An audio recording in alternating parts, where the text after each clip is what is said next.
It's a first man, the buzzing and the thousands, seen above the top. Good evening, everyone. Welcome to Celtic Rumours TV, episode number 188, the Bawz and Bovril podcast with myself, Mark. Tonight we've got the Bishop in with us again. Evening, John. Hi, Mark. How's things? Aye, I'm good. How are you? Hear me okay, aye? Aye, I can. Just somebody in the chat let us know if the sound's all right for you as well. How's it going for you, John? Aye, hanging in there. I thought you were going to geese the line there. I thought you were going to geese the line. Living the dream. Yeah, living the dream. Aye, I'm up at half o'clock in the morning, so maybe get to about 8 o'clock or something like that if you're on as long as that, eh? Aye, no bother. Hopefully Big Jerry comes in. Is Big Jerry coming in then? Aye, he's just running a bit late. But he says he'll be about 5 minutes or so. Right.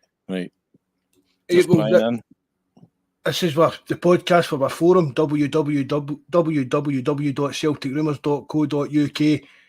Everybody's more than welcome to come over there and get involved in that. We're getting more and more new faces in that coming in. It's turning into a right tidy wee community getting going on the forum and that.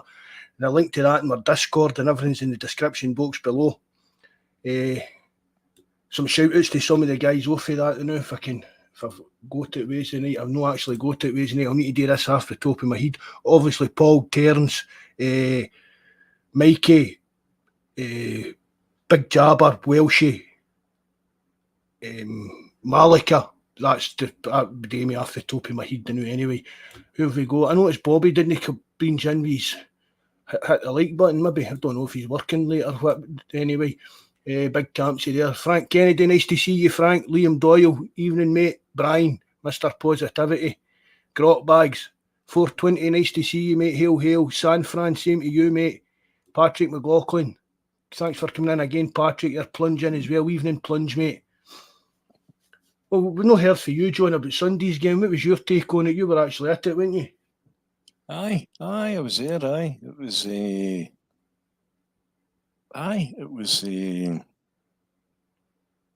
good day. Good day had by all, like, eh?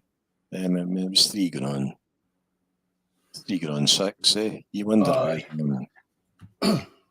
where the Belgian Beale's coming for you, eh? According to him, they had 4 shots, we had 4 shots, and it's 50-50 in possession, you know. He's the new winger they signed. He said the day he's on international duty, he said the day that they were outclassed. I was just reading that before we came on, John. That just about says it. It's that just about says it all. Just about says it all about the game. Just about says it all about the Belgian Beale, eh? Aye, nah, Celtic were. I thought Celtic. Okay, we can discuss the goals individually, but I thought, you know, it was almost like Muhammad Ali's Rumble in the Jungle. It was as if you were saying to me at the start, right, what you got, you know, and inviting them on to you, and then thinking, right, okay, and you know that see the first goal, the goal that gets the goal that gets chalked out. If it is offside, I've watched it a dozen times back, and I've looked at the Crayola VAR lines as well, eh? Aye. And I don't think it's conclusive. But you know, it's sad because it'd be a contender. It'd be a contender for goal of the season in September. And if it's offside, it's certainly not conclusive. Yeah, but I'll tell you one thing. See, a lot didn't stand, and I don't think I've ever seen this before. The goal didn't stand, but it finished him. Oh, aye. Did any of them actually appeal for offside? No. I mean, it's not. It's obviously see when you seen it. I mean, when you seen it on the telly, see the lines. But I saw somebody on Twitter put it out without any lines at all. It's even just gone with the line on the pitch. On the grass. Because I mean, again, see when you've not got a straight on camera view, it's hard to judge. Do you know what I mean? Surely there's a better camera view than that than what they kind of keep putting I out. mean, there's cameras everywhere in Celtic Park. I don't understand why that's the angle you go, but surely if it's not conclusive, you've got to favour the attacking player. Surely, there's not enough. I remember being in. You know, if there's not enough evidence to say it's offside, you've got to give the benefit of the doubt. You know, see when you've been in jury duty. No. I remember being in jury duty one time. You'd have said, you know, there's Big Jerry in there. Aye. You all right, Jerry boy? How you doing, guys? You's all right? Aye. Just asking John what his take on the game was on Sunday there. He's just talking about that first offside goal. Aye, no, any sweat. I didn't wasn't sure if you'd started or not, sorry. Just saying, Jerry, it's a shame it was chopped off, but I respect it. It was only, I think it's probably only my time of watching football. I've ever seen a goal that didn't stand and finished that team. That actually done its job anyway. 100%. Bottle crashed after that one. Absolutely. You know, as I said, it was like Muhammad Ali's Rumble in the Jungle. You're also saying, right, what you got in the first 10 minutes? I'll give you the best of saying, wait to see how easy we can cut you open.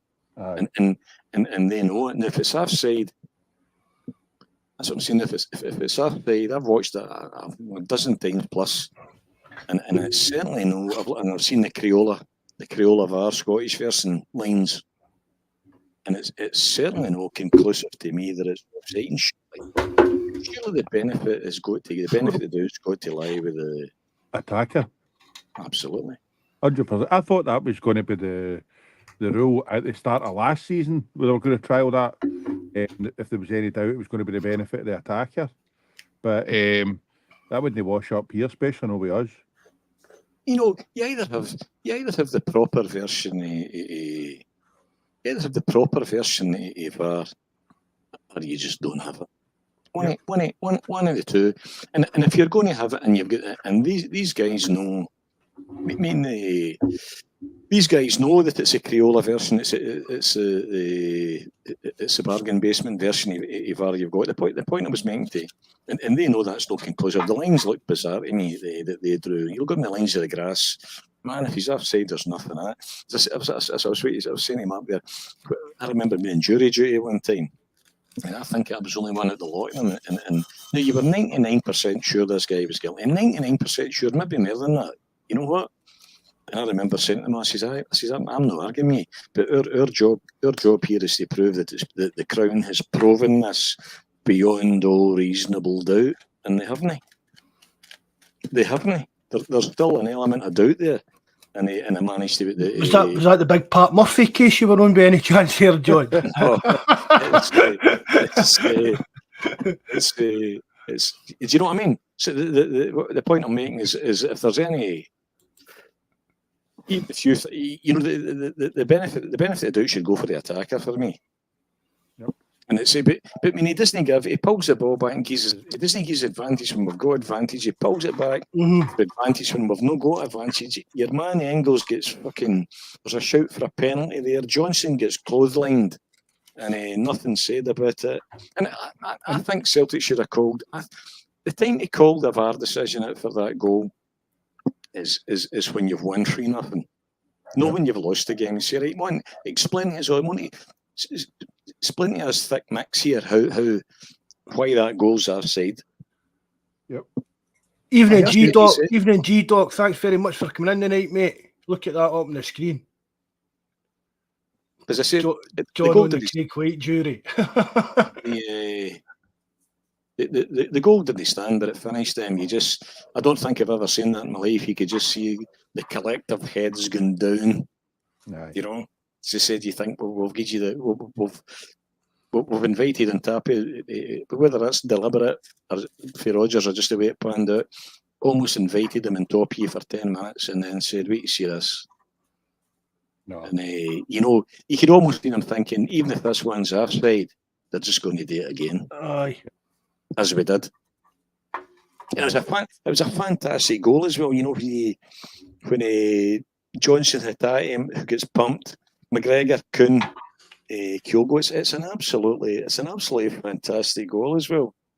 That's just killed the game as a spectacle. You're celebrating the goal and then you've gone through all that. Just get fucking shot at. Yep. Particularly if you can't afford the proper version. But see if that thing they used in the Euros, that kind of, I don't know if it's AI you would call it, but they like automatic offside software built into their VAR and all that. Yeah. Why would you not get stuff like that?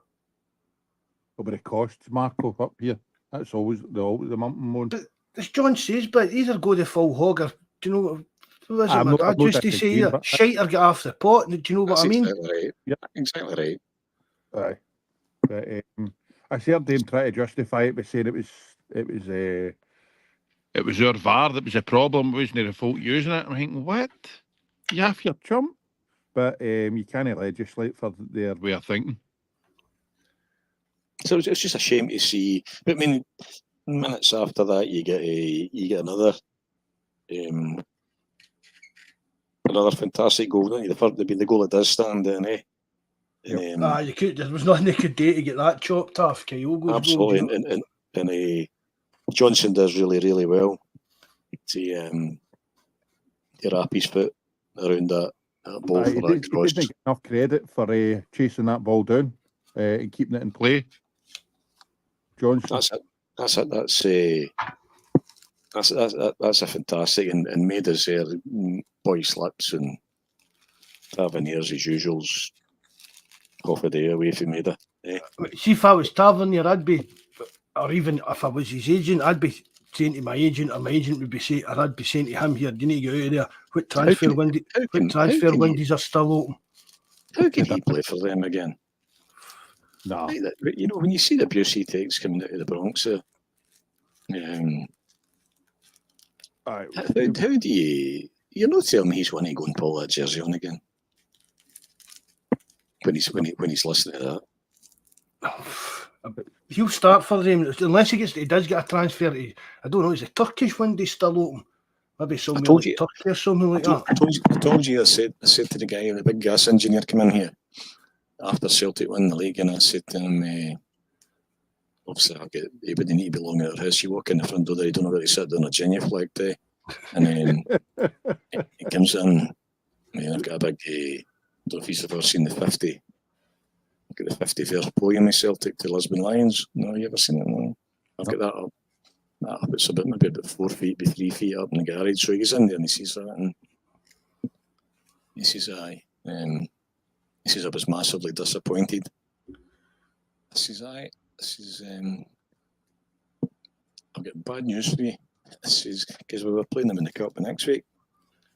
I says, you're going to be disappointed next week as well, eh? I says, because I've watched Celtic where you were just in your heads. I says, and I like Tavernier, and he says, I detest the guy. I says, you obviously no stood behind the goals when he's hitting a free kick, ain't you then, eh? I says, but as much as I like him, and this would apply to the rest of them, they need to go because they're just serial losers. We're just in their head. That's exactly that. It's I mean, Maida, you seen all the wee clips during the week there, him sitting with Maida on his knee. He must have been, his wife must have been throwing him out the house on Sunday, saying, and he's saying, I don't want to go, eh? But when Maida's goal last season, John. Absolutely. We in the first 30 seconds, Tavernier was shit himself when he seen Maida running down. Yeah. And that was where the goal came from. He was terrified. And that's the problem. The guy must be on sleeping tablets for weeks before these games, knowing that he's got to be up against Maida. Aye, when he came, Maida come back last year against the Hearts 2 weeks before we played them, I think. Aye, and he was met about for the season. I said to my laddie, I said, James Tavernier's just sitting in the house and he's just said, oh, for fuck's sake, eh? You see, he was meant to be out for a hamstring. Yep. And it was just an oil change he was needing, an oil and filter change he was needing, man. But as you said there, John, it's beyond just beating them like on the football park. We've beat them even before. We've beat them before we even step onto the pitch.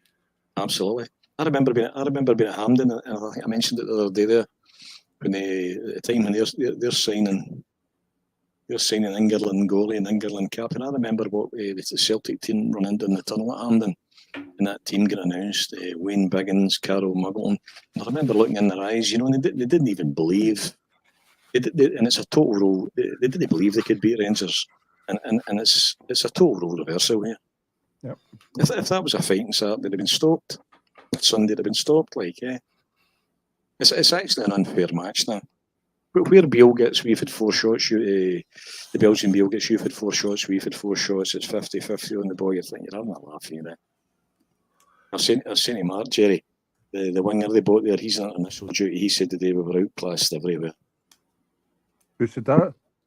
The winger they signed that. Is it a Polish guy? Is he Polish or something? It sounds a bit. Is it Quinn? £3 million signing. He didn't play. Did he make it in time? I know. Is it Quinn? Something starts with C. Somebody in the chat will know who it is we're talking about. Well, he said we were outclassed everywhere.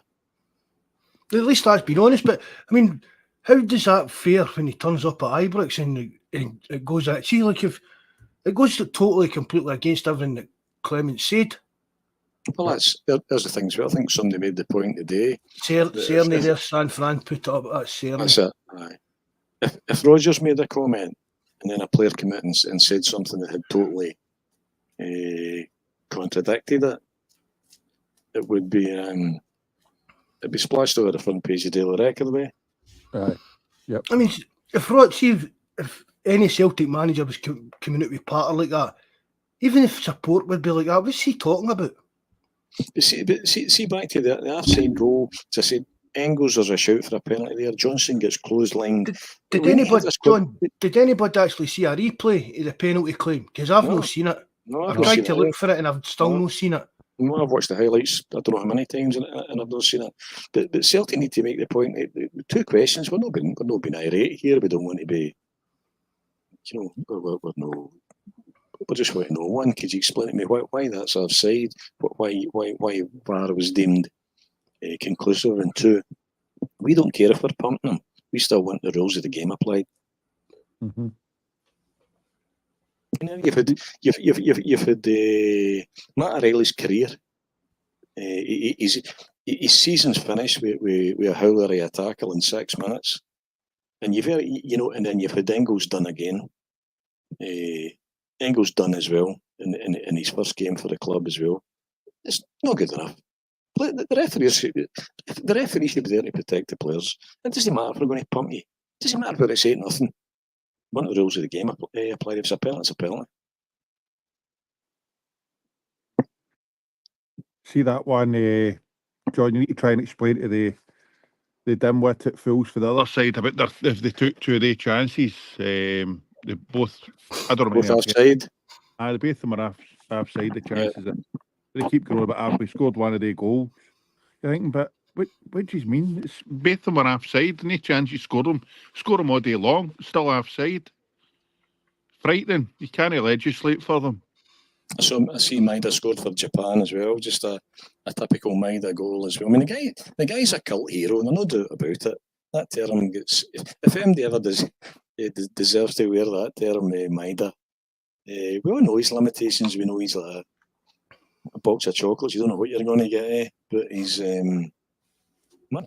He's a nightmare for them. I've said it before. I think that when Rodgers has come in, you said to Maida, look, get out there, enjoy yourself, smile, Absolutely. Let yourself go a bit, express yourself on the park. And even I've said it on here, I know that's down to the daft haircuts and everything. Do you know what I mean? You just enjoy. For me, I think we're going to see the best of Maida. I think that Rodgers will improve him as a player. I mean, many times I've been sat here and said, he can run.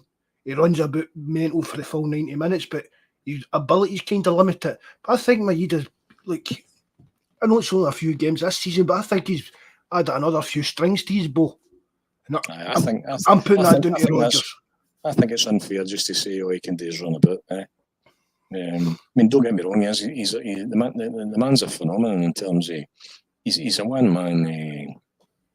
He's a one-man shut and down machine. In fact, I think Rodgers said that he was an extra. But you get into down to 10 men, you've got made in the team, you're not really down to 10 men. I think he's better. I think he's better than just engine at him. I think that's unfair. I mean, I've been scudded with the ball when he shoots as well, but I think that's unfair. If he had more than he's got, he'd be at Barcelona. But he's not. I'm not meaning he just runs, John. But he's not your kind of ball playing tricky winger. No, I don't think he's a winger. I don't think he's a winger. Who would you play him through the middle? Or is a striker? I think he's a million miles away from being a winger. Aye, absolutely. You wait and see when we play in this Champions League. If there's one player can get in there and do damage, Dyson Maeda can do damage. I mean, we bought Kyogo and we bought Maeda, and we turned the striker, the Maeda, into a winger, and we turned the winger, Kyogo, into a striker. A striker. I don't care who we're playing. Nobody's going to enjoy playing against Dyson Maeda. Your Kieran says to me on Sunday, he's a fucking pest. If nothing else, that's what he is. He's just a pest. He's a pest with a bit of talent as well. Say again? The Atletico games last season proved it. It was the first game, he was all over them. It was wild. He had a great performance. And then the second game, they were doing everything they could with the rolling about and all that, and they eventually got him sent off. As you say, he's got his faults like the rest of them, but you would have a player like that in your team all day long because of what he gives you. And I know that we're all wanting his crossing better and this better, but let's be realistic. If his crossing was on point, he wouldn't be with us. Aye. What about Bernardo, John? What did you think of him on Sunday? I thought he was great. I seen one of your pals said that, John. What was that? I seen one of your pals. That is it. The Celtic the numbers guy. Al Morrison. Their podcast. I seen them taking a bit of grief on Twitter because they said that Bernardo wasn't as good and that Rangers overran us in midfield. But they won the midfield battle. I'm not going to sit and slag off another podcast. That's not my scene. But just what did you think of him, John? Well, I can go. Sometimes you talk about stats, but stats can't always be everything. You talk about the eye test, and the eye test to me was there was no competition in the middle of the park, and Bernardo had a fantastic game. Yeah, absolutely fantastic game. It was as if he was gonna, step him up to different type of player for Riley, but it was almost like he was gonna step him up to the player. If he scores that goal, he has a go at the one at the. He just can't get out under his feet. When he done the dribble, the run and dribble into the box and that, he was unlucky with that. And he's passed through for the cross that causes a goal. Is an absolute peach as well. When he plays in, who crosses the ball in for. Who crosses the ball in there? It's Johnson, but it's Bernardo plays that ball. Yep. It's, I thought I can't see. I don't. That must have been a bam up, Matt. There's no way. That's hard to believe. Good. And never put a shift in. That's just a guy's a knob. I don't care what the end say. Sorry, but yeah, if he doesn't think Bernardo had a right good game, then I don't know what he was watching. I was surprised. I mean, it was only on for the hour as well, which is fair enough. But I was surprised he didn't get man of the match. Agreed. Because I said it and I'll hold my hands up. I was convinced with Bernardo last season because I hadn't seen enough of him. I just don't think we'd seen enough of him last season. We'd seen bits of him and we thought he had something about him. But what kind of swung it for me, I think I said to you before, Jerry, was the cup final. Yep. He could have went down do you know what I mean? He could have went down that and just got a free kick, whatever. And he kept up for that and it ended up getting us the goal. And I was like, maybe he's got a wee bit of fight in him in that. But for the start of the season and that, he's looked like a totally different player from what we even had last year. Even the type of player I thought he was, he's shown a lot more. But at one point during that game on Sunday, he was our pressing on Tavernier, and Tavernier went to turn, and Maeda was another side of him. You could just see Tavernier's face. He just like, oh fuck, what's going on here, man? I don't think it was a failure in the team, but I mean, Bernardo was up there. It was a contender for man of the match for me, and even Alan Morris himself, he usually talks about. I don't know, people have heard telling me that stats can't be the be all and end all. Sometimes you've got to go with that. You've got to go with the eye test, as you say. I mean, I know what I watched in. I know what I watched in Hatate, McGregor and Bernardo had ran the show in the middle of the park. Football. The only midfielder they had, and even then, it was sideways passing, was the wee Conor Barron boy, yeah. I thought at the spell he was hiding, John. I never watched the game, obviously, live. I just watched it back my old boys once I knew we were safe. But I thought it was right about the half-hour mark, he was getting himself into positions where he was hiding. He was wanting to try and make it look as if he was doing something, but getting into positions where he wasn't really going to get the ball or affect the game. And I thought that's the reason, as Mark had said, that's the reason that we never bothered putting a bid in for him, or going looking for him. But see the boy. On you go, mate. I'd like to think I try to watch the game and see what I see, but when I'm listening to the Belgian people saying after it, there was nothing in the game. They'd 4 shots, we'd 4 shots. Possession was 50-50. I'm thinking, no, you're watching a different game for me, and I certainly would struggle to see where Alan Morrison's coming from with his midfield comments as well. Well, you know what? Bernardo, right? You don't want to go back to the Burns era where we were. Three out of 4 shots went in. No, that's the most important stuff. Exactly.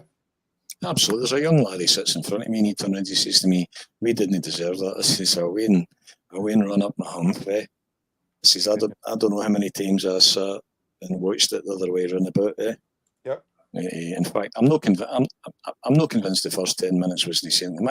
Either we just weren't out the trap quick enough, or whether it was a strategy to say, man, let's rumble in the jungle, let's see what you've got, and then we'll cut you open. As I said, the first goal, the goal that Disney stand finishes in, even though it was chalked off, it does the damage. Yeah. You could just see the collective heads going down. How sick must it be after 60 minutes we're bringing off probably our man of the match to bring on another player that we've just spent millions on? It must have scunnered big time. Box office Brendan again. Exactly. Jerry, it doesn't matter. Every day of the week and twice on a Sunday, they're coming on. They're all coming on, Aye. The boy for Dundee. McCowan. I can mean it's a C, no a G. It's McCowan comes on. He's coming on. Your man Engels as well. That's pure. That's just pure psychology for Brendan Rodgers, no doubt about it. This is for all the successes we had on the park. I posted that the other day. Possibly the only player I would criticise on the day was Hatate. Taylor could have been man of the match for me. Scales could have been man of the match. Johnson had a fantastic game. Bernardo had a fantastic game. Even Carter Vickers looks back. He's been a bit ropey the last couple of games. I thought he played a lot better on Sunday as well. Aye, but I still thought that he was decent enough. He had a good game. He didn't have a bad game. But I still thought that Scales was the better of the two centre halves. Yep. The only player I thought was disappointing was Hatate, and that's me being mega critical. Yeah. Aye. But apart from that all being said, and all the successes you had there, your biggest asset beyond a shadow of a doubt is sitting in the dugout, and I don't mean Clement. Baby slacking in his iPad.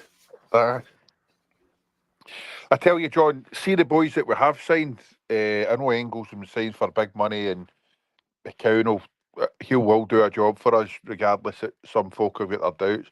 And then the boy on loan for Barca at left back, they're going to have a bit of a job trying to displace. I mean, Scales and Taylor have been a big critic of the two of them. But the two of them have started the season really, really strong, particularly Scales. And as I said, Bernardo's, since he's came back again, he's been brilliant as well. So it's their jersey to lose right now, and you can't really justify dropping any of the three just because you've paid decent money for a few of these players. I know it sounds daft, but the Fournette, Scales and Taylor and Bernardo are in there now. They'll take some shifting, that's for sure. I mean, see if the player we'd signed in had been a kind of big, even in Red Scotland, thanks very much for coming in again, mate. Nice to see you. Thanks for your comment there about enjoying the podcast, mate. I appreciate that. What was I saying there now? What were we talking about? I was puts me off to go for a comment. No, about the players that we've signed. With Scales. See if we signed. See, like the young boy, the young Irish boy you were in for a Shea. Yep. You're thinking, right, he's going to take Scales' place, but I don't think that's just he's been brought in as just like, right, you're replacing Scales. For me, that's Scales' jersey to Los now. Yes. I just don't think that's Big Justy's just coming in to be a straight swap for Scales, because I mean, for all we know, Scales maybe right, he's improved it. We've seen it the last few games. Even towards the end of last season, you've seen improvement in him. Do you know what I mean? Once the team get flying, chasing the league down. And he's kept that going this season. Again, I mean, some of the teams up against the Champions League, I mean, we've had a favourable draw with them. I mean, the first game at home, that's for me, we've got to win that. And that Scales is more than capable of playing in that game. There's no reason for Scales to... But that's what I mean. Is there no reason for the Scales, right? We brought Justin, that's it. Scales has switched into backup, which is what everybody thought. You know what I mean? That's what everybody thought. We'll sign somebody, centre back. They'll get straight in the team and Scales will become backup. But for me, I've not seen enough of that just to say it. But what I have seen, I've not really thought it was that impressive. I mean, you read about what's said about him and that, but the same things were said about Carter Vickers. Of course. So we'll need to actually wait till we see the guy in a Celtic jersey to judge him. But he'll need to be a bit special to get Scales out that team. The way Scales is playing right now. And the same with Greg Taylor as well. You can't just drop players playing well unless it's a tactical decision or something like that. Do you know what I mean? You can't just drop a player because you've just brought somebody else into the club. No. Absolutely. Yellow jersey stuff. It's Scales' jersey to lose. And for me, I've not seen anything to suggest he deserves to lose it. No, not this season, definitely not. And that applies to Taylor as well. That's saying, actually, we just talked about the first goal. The pass I'm talking about is Bernardo's. Bernardo's just he's passed with he's passed right in the path of Johnson for Johnson to wrap his foot around about it and cut it back in for Maida. But that second goal, you've got that Taylor pass for Kyogo as well. Fantastic, you know. It's when you see him in a position like that, you can tell he was a midfielder. We know his limitations. I don't understand. There's obviously something. I saw somebody posting the other day, and I don't really understand why that Greg Taylor's not been. The Greg Taylor situation's not been resolved. Whether somebody posted the other day there in reply to that in fact, I think I'd said he's passing sublime at times. Sometimes I think if your name's no sexy enough, same as Tony Ralston. Tony Ralston's one of the best crossers of the ball you've got at Celtic Park. And you know, Taylor's a fantastic passer of the ball.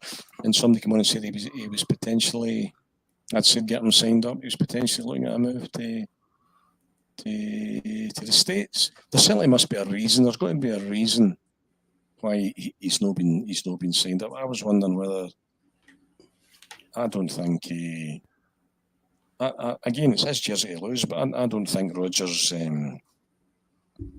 I don't think Rodgers would promise game time and he'd be first choice to anybody. Well, Rodgers did say to Taylor, Rodgers came out and said that he spoke to Taylor and said that he wouldn't be getting as much game time this season. So, I mean, as I spoke about this a while back, John, it was a big worry of mine, this Greg Taylor situation, for the simple reason, if he went out and spent, say, £8 million on a left back to upgrade Taylor, right, Taylor's out the squad, there's no way he's signing a new deal, and he's away either in January for a couple of £1 million or away for nothing next summer, and we're just back down to having one left back. But now that we've been out and get this guy in loan, and Taylor's still running his contract down, we could end up back next summer with no having any left backs at all. Yep. That's what I'm saying. I just don't. I don't understand. I mean, I just think the wee boy's attitude. As I said, my first two names, my first two names in the team sheet against them is McGregor and Taylor. There are positions where we've got three players for. You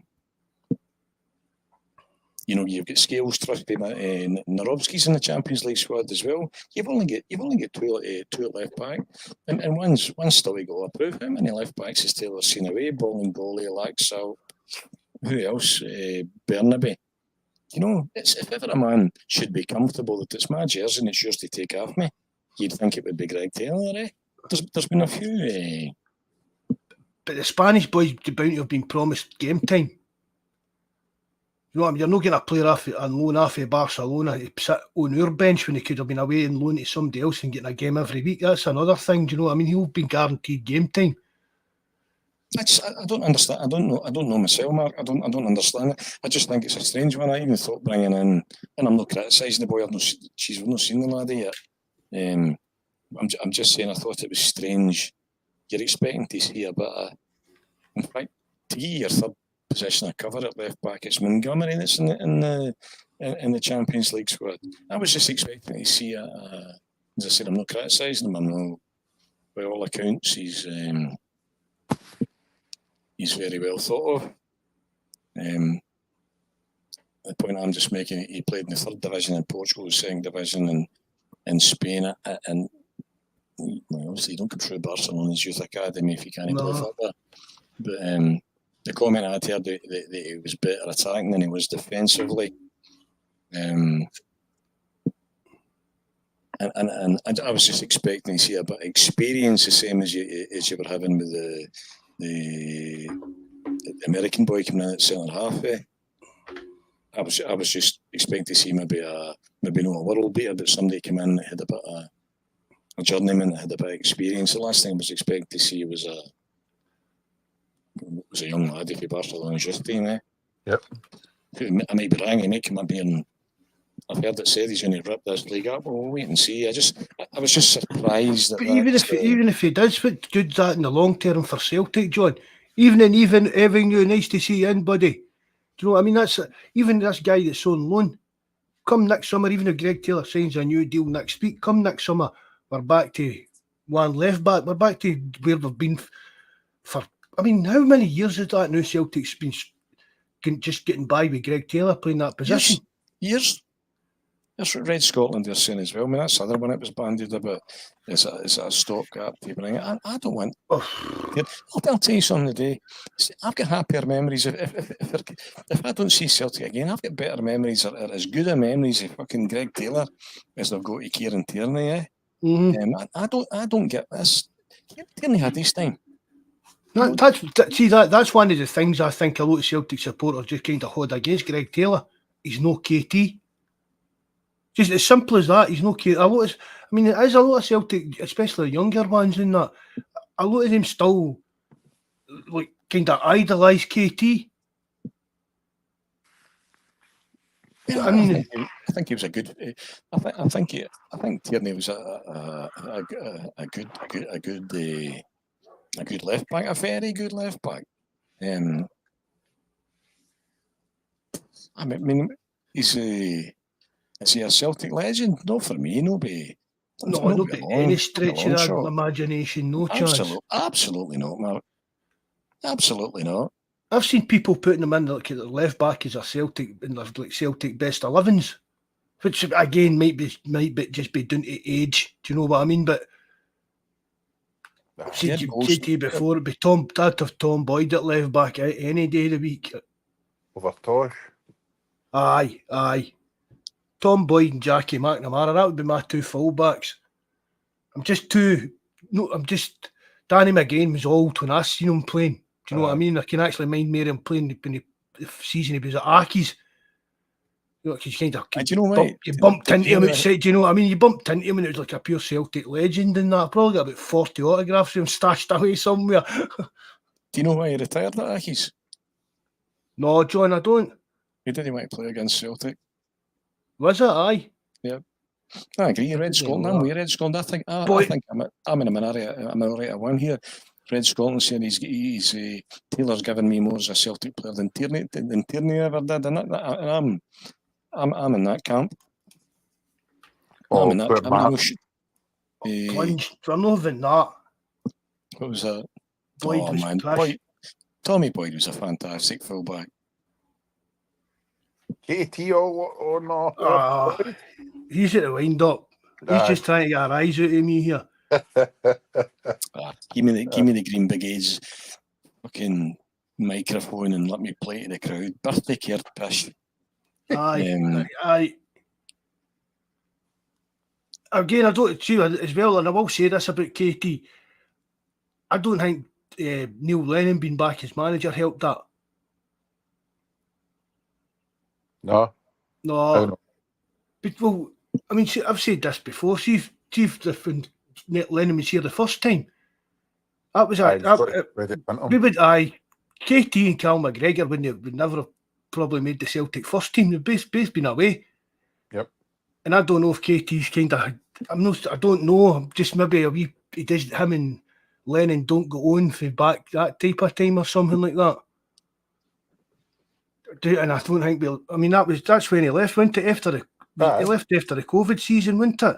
Aye. Or was it just? No, it was before the COVID. It was the start of the COVID season, wasn't it? Aye. Yep. So Lennon get the kind of temporary job, and then when he get the full-time job in the shower, I think that's been the final straw with KT for leaving at that kind of time as well.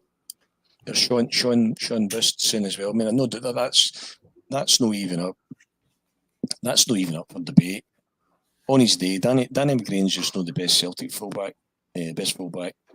The Celtic, and you can ask this about Kieran Tierney compared to Danny McGrain. See, on his day at his best, Danny McGrain was the best fullback in the world.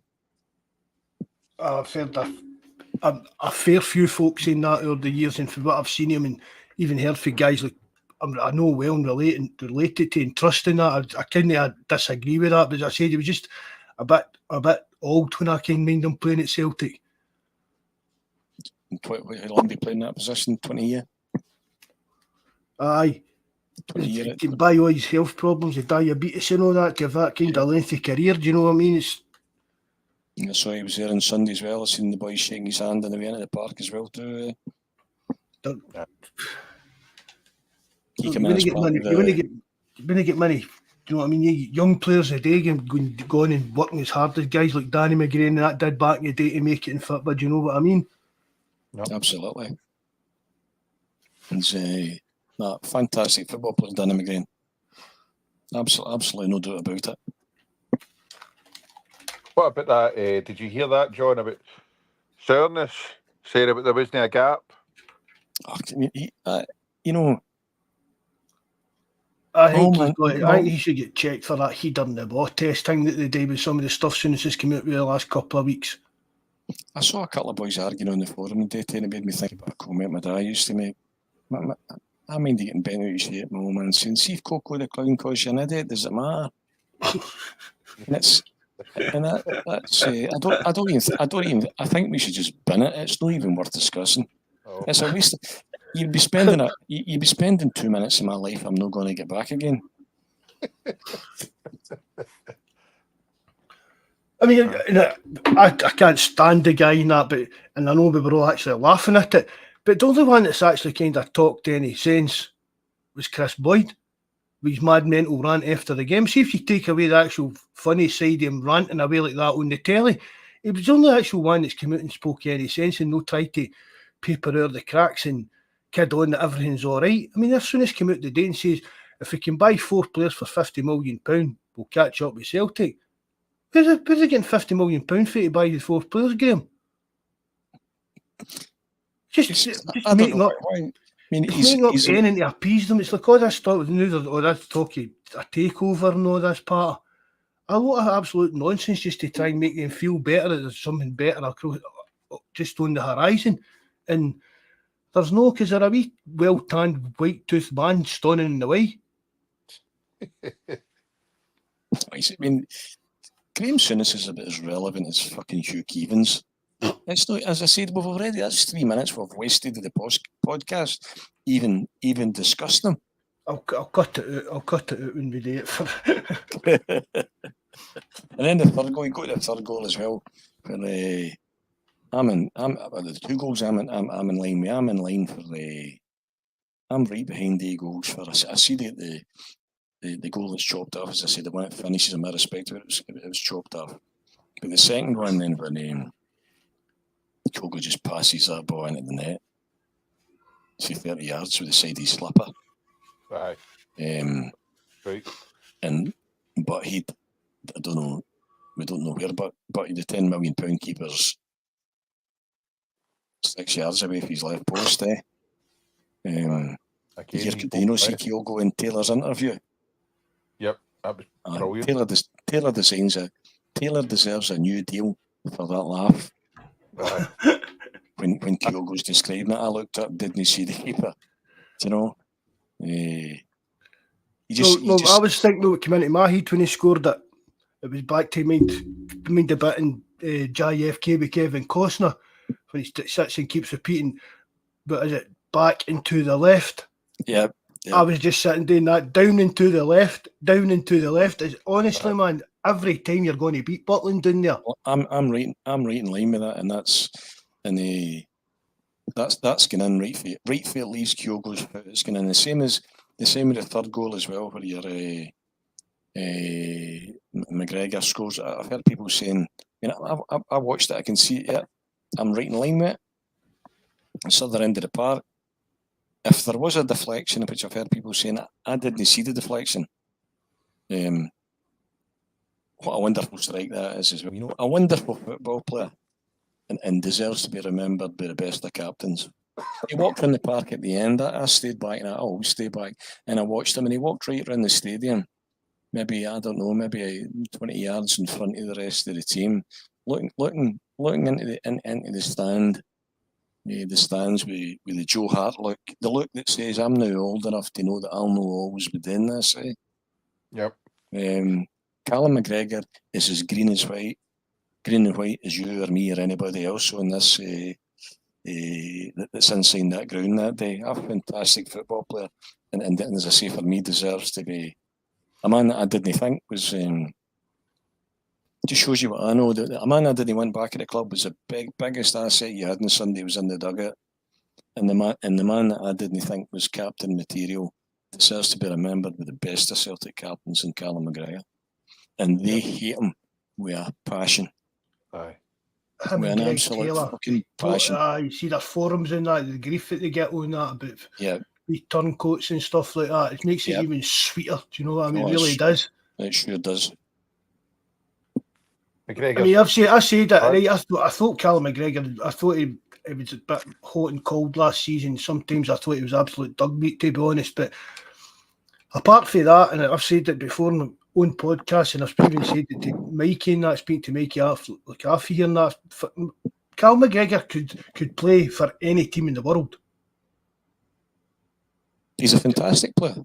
See, just honestly, his actual awareness in the game and stuff like that, and how the actual a game of football is played out. Do you know what I mean? That full psychological side of it and everything. I've no doubt, maybe no news, a wee bit long in the tooth, but see, like if Cal McGregor had left Celtic when he was maybe 24, 25. Hey, punch me nuggets in there. Callum McGregor's families are all Huns. I've heard this. Right, why is that relevant? Tell me, Plunge. I've heard the same about Greg Taylor. Back it up.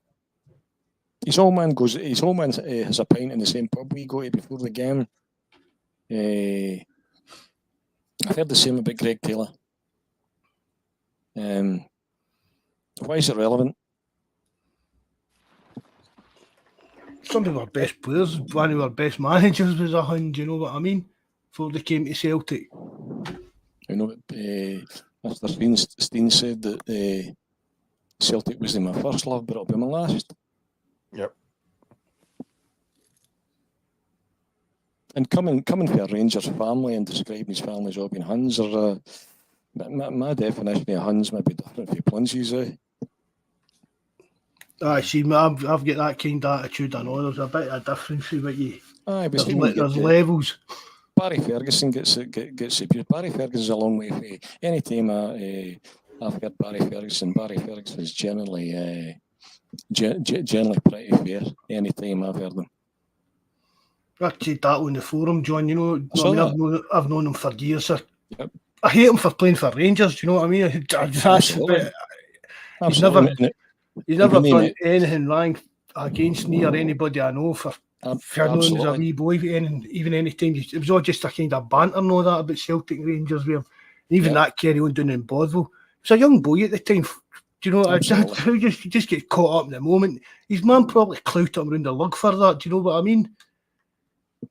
Because it's contrary to belief in that his mum and that are like that. He's not for that. His family's not that type of family. Him and Derek Ferguson, Derek Ferguson. They weren't brought up that way.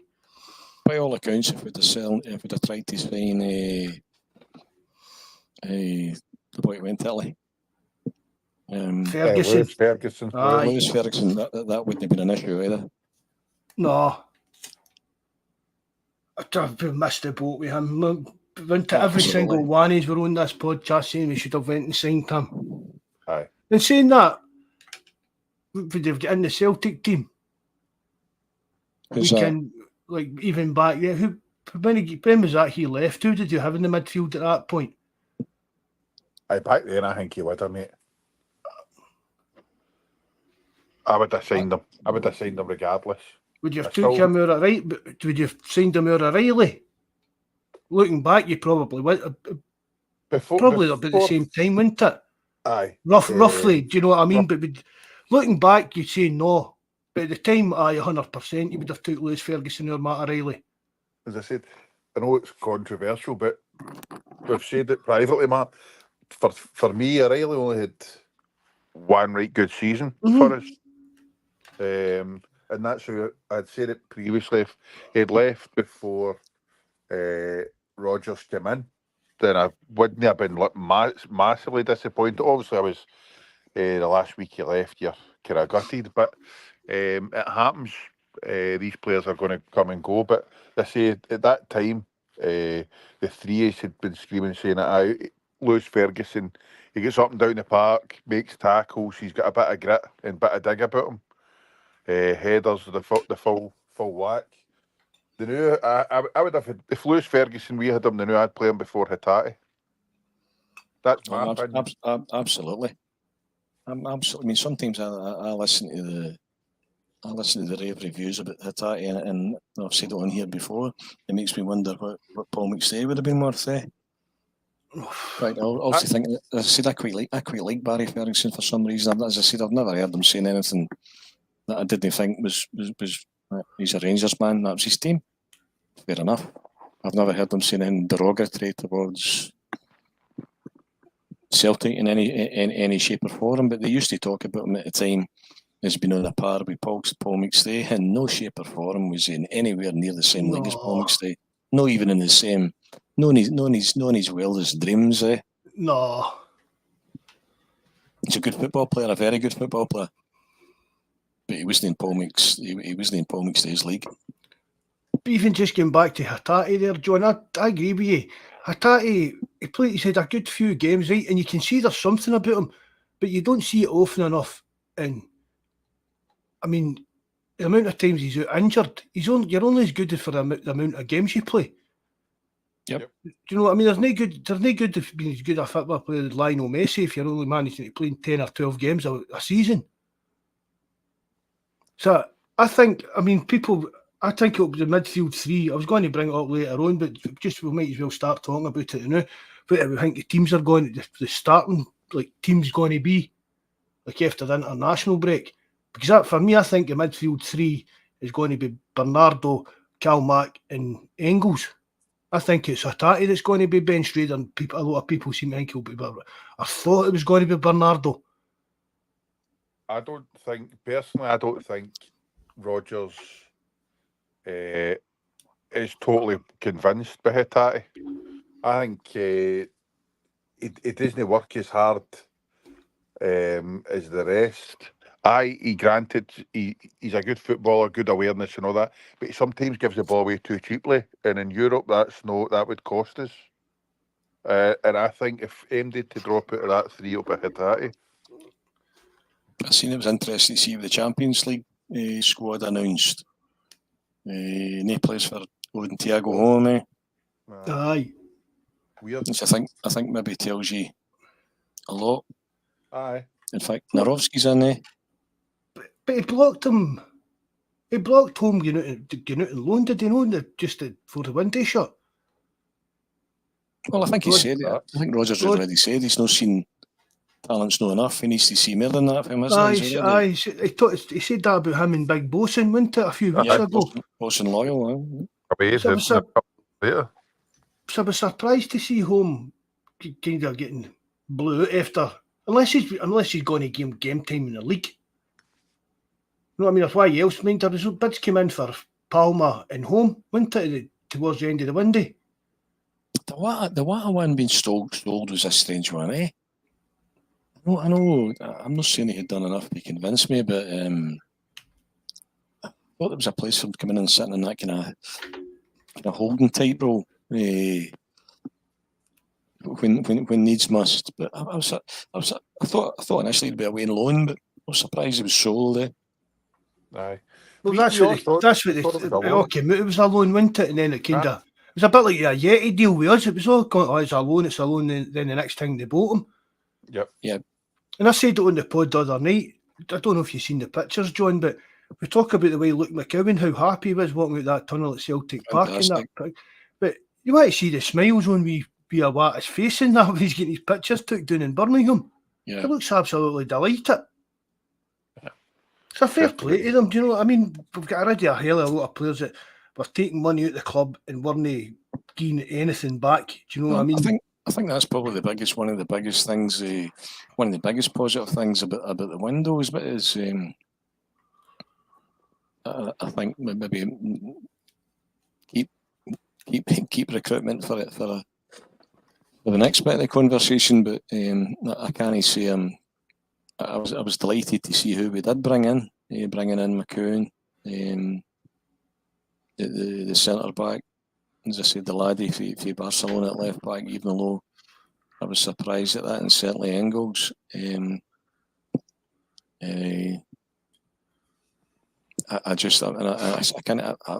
wouldn't say I was disappointed, but I just wish. There's a wee bit of me wishing we had maybe just brought in that other wee bit of quality. Although I think there might have been genuine mitigating factors this time in terms of a couple of players that we were keen to bring in that just for various reasons just didn't want to come. And I think the one thing that I've been convinced since January, Rodgers has said, "Don't give me any more shite. That's what I want. You can't get them. Don't give me MD." Yep. And I think one of the biggest things about the window is the players that we've offloaded as well, because the size of the squad we had, even practical purposes for a coach's point of view, trying to work with a squad that size, never mind the financial implications of the wage bill. For all of that, it was almost as important, if not equally important, who you get out as much as who you get in. Mm-hmm.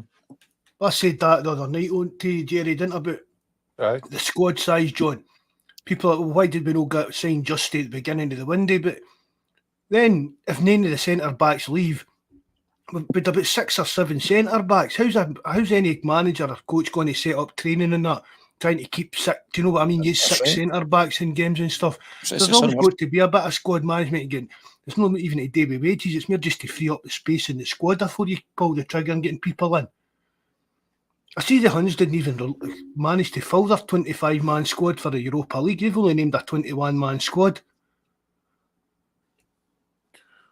Good. They're irrelevant, mate. Aye, Ah, they're- but I mean, you could put them in the same hat as you. If you've got a bin beside you, put them in beside Souness's comments. Aye. They're not even. You'd be better That- talking Is that a Aberdeen. week? Is that a week, G-Dog? G-Dog. Is that? Apparently we saved 6.5 million. I With the wages outgoing. mean, that's phenomenal, isn't it? But it just shows you the shite that we were I flipping know. paying. Stockpiling a lot of Players. That's all good. them guys that have left in that. I hope they all go and cracking. Do you know what I mean? Cracking careers and whatever. I don't wish them any ill will or anything like that. But they're just a lot of them should never ever have been brought into Celtic. No. That's for me where. For me, for being happy enough with the window at the end of the day, maybe I would have been even more happy to see that. Maybe another couple of bits of quality he brought in. Maybe his third striker, I don't know, midfielder. So I'm a wee bit surprised that left back. Mixed comments about the centre half, but we're not belonging finding it. But for me, the bigger issue remains is that, and I certainly don't want to get lost in it, and to lose the positivity that we've had at the start of the season. Not least the way that we've been playing. We've been an absolute joy to watch. That first goal in Sunday that gets chalked off is as good as anything you saw under the Spurs manager. Yep. But for me, the recruitment concerns remain. No structure, no strategy, and all the rabbits that have been pulled out the hat have been pulled out with Brendan Rodgers. Be that Kasper Schmeichel, be that Ida, be it Kuhn in the January window, and there's no doubt in my mind, absolutely no doubt in my mind, there's no chance of you signing Engels in the centre half at 6 million and 11 million if Rodgers is nowhere in the building. Rodgers has won this battle, so he's won it in January.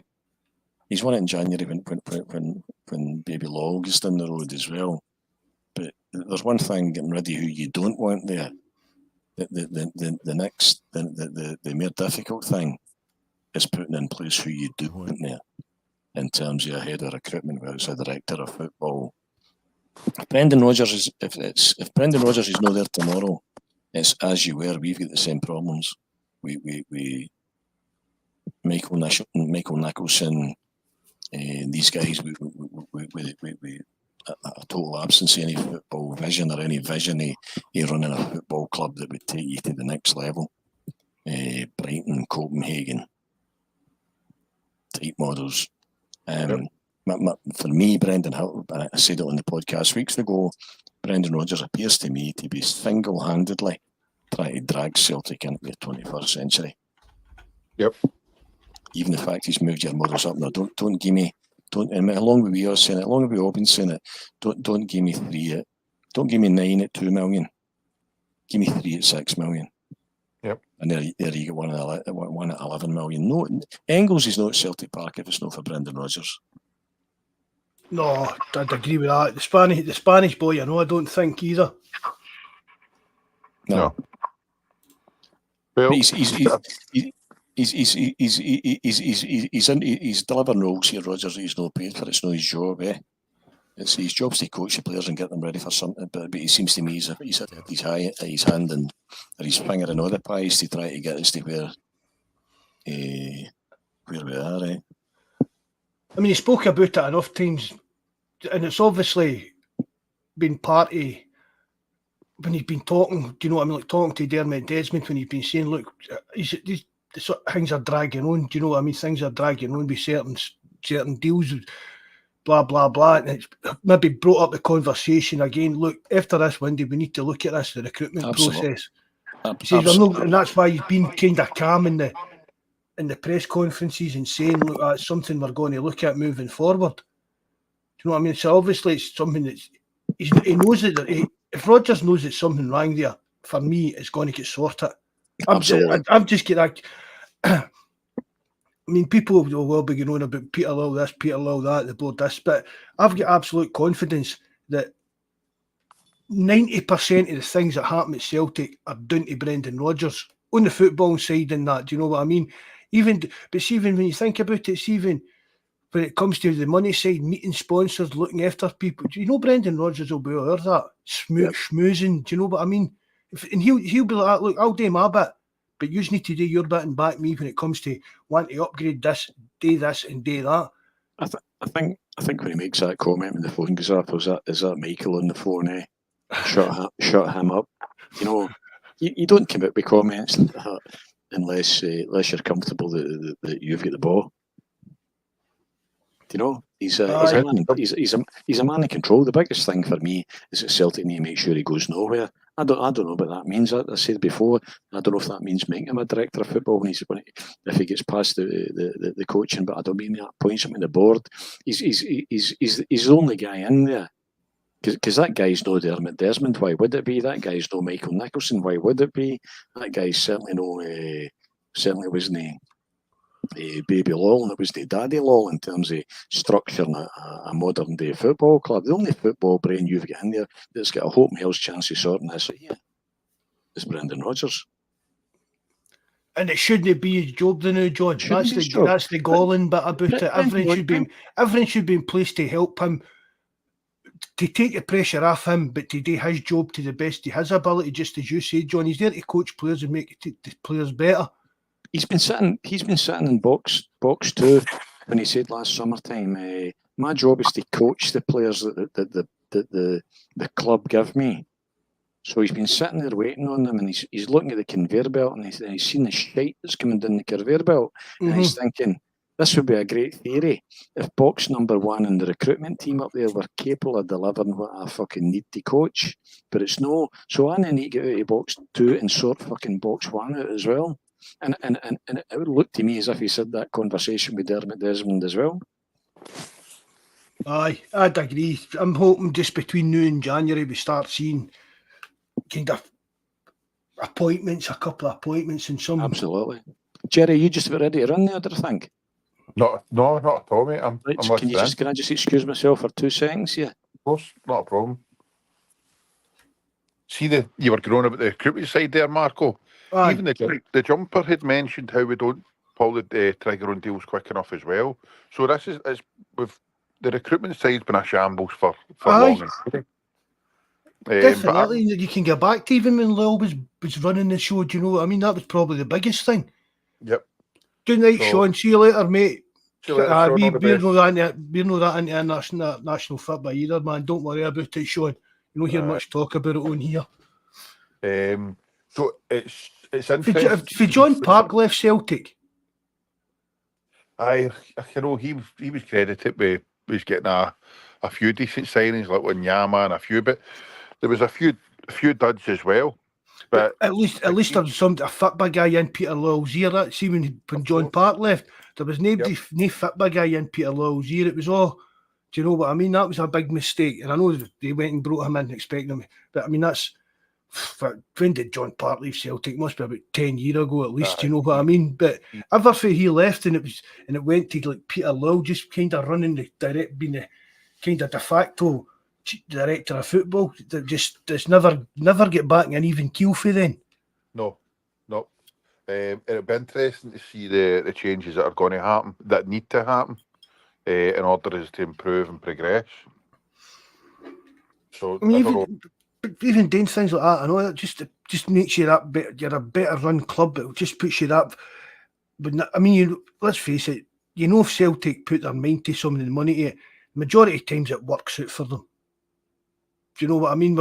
We've got to again hand it to the board, right? We'd like them to spend their money over the years, things like that. But the things they do right when you get to like sponsorship side of things, and when Ronnie wanted to upgrade sports science, they let him do that. When it's going to help the club, they're more than prepared to back it. So if they back this recruitment, that could keep us steady for years. Do you know what I mean? Having that kind of continuation. Just if a manager does go, there's still the continuation. The club doesn't change the way it's run and stuff like that. And again, it can only be good for us to stay ahead in Scottish football. It'll even better for us to try and keep a kind of foothold and regain our reputation in Europe a bit. Mm-hmm. Aye. Because I think that's what Rodgers wants to do, Jerry. I think he'd love to be the man to. I mean, obviously, I don't think he's going to win as the Champions League and stuff like that, but I think he would love to be the man to make us a bit of a force in Europe again, just because it's been that long. He's done everything else, you know what I mean? I read the day, that's him. He's won. I had a note it down because I come up with stair today. So I note things in the laptop and then it's knowing this PC up the stair. But he's won more derby games than Walter Smith did in the 90s. I heard them saying, Red Scotland was talking about it. Undoubtedly, he's not been back. When they asked him, how's he managing his level of ambition with his disappointment, I think was the, don't quote me on that, but I think that was the terminology. And he said, better than the last time. I've been here before. He wasn't talking about the last 3 Windies, eh? He's, Brendan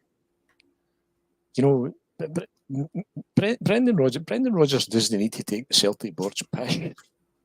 That's the bottom line. You know, Brendan Rodgers at a state of life, and it's a great place to be. When you can see the guys employing you, can say, and listen, see if you want to employ me and you want to do my best here, you give me what I need, either that or I can go. Because you need me more than I need you. Every day of the week and twice on a Sunday. And that's to me, you know, you could just about hear Brendan Rodgers saying, don't mention Rangers to me again. They're a fucking irrelevance. They're irrelevance to where I want to go here and what I want to achieve at Celtic. Yep. You'd be better talking about Aberdeen or fucking Dundee. They're just not even on his radar. Obviously, he gets the joy of pumping them every time they come across his path. Aye. James Forrest wrote the other day, John, is this Celtic making this just another irrelevant game? Thank God the transfer window shut and James is camped down a bit, man. His blogs were getting a bit wild getting towards the end of the transfer window, but he's getting back to his best. He's criticism, and Red Scotland said earlier on there as well. He said, Fred's saying there, I don't trust the board. I don't even think it's a matter of trust, Red Scotland. I got here a while ago. I actually got here probably last summertime was when I really started to talk about law when an argument starts to crystallise. That's what it started to crystallise for me when I thought, you know what, you're just out your depth. You're just as a board collectively and individually, you're at the limits of your capability, and you just can't take this any further. And that wouldn't be terribly bad news if you knew that. But that's what I say, John. There's nobody on that board capable of running a football club that's got the amount of money Celtic's. I think that's what it is. It's as if they're scared. We've got that much money. There's nobody in there with any ideas what to do with it. Absolutely. So I don't think it's even a matter of trust. I think it's a matter of guys just having reached the limits of their capability. Mm-hmm. I told you. I mean, I was telling you weeks ago about a guy that owned a company that turned over 200 million. He says, "How do I take this further and forward?" I says, "You can't. You're at the limits. The only way you can get this company can go any further forward is if you sell it and get out of the road." Exactly. It's the kind of the long. There's no. You can see that there's no long-term vision. I mean, the transfer window, but it all dragged on. But we spent 30 odd million, but we got all that money in for Matt O'Reilly, so I don't even know if we made or lost or the transfer window, but 8 million either or. What was it, Jerry?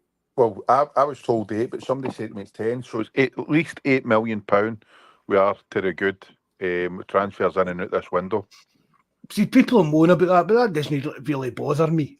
Any team in Scotland going out and spending that kind of millions in this day and age, do you know what I mean? That's bonkers when you look at it to that extent.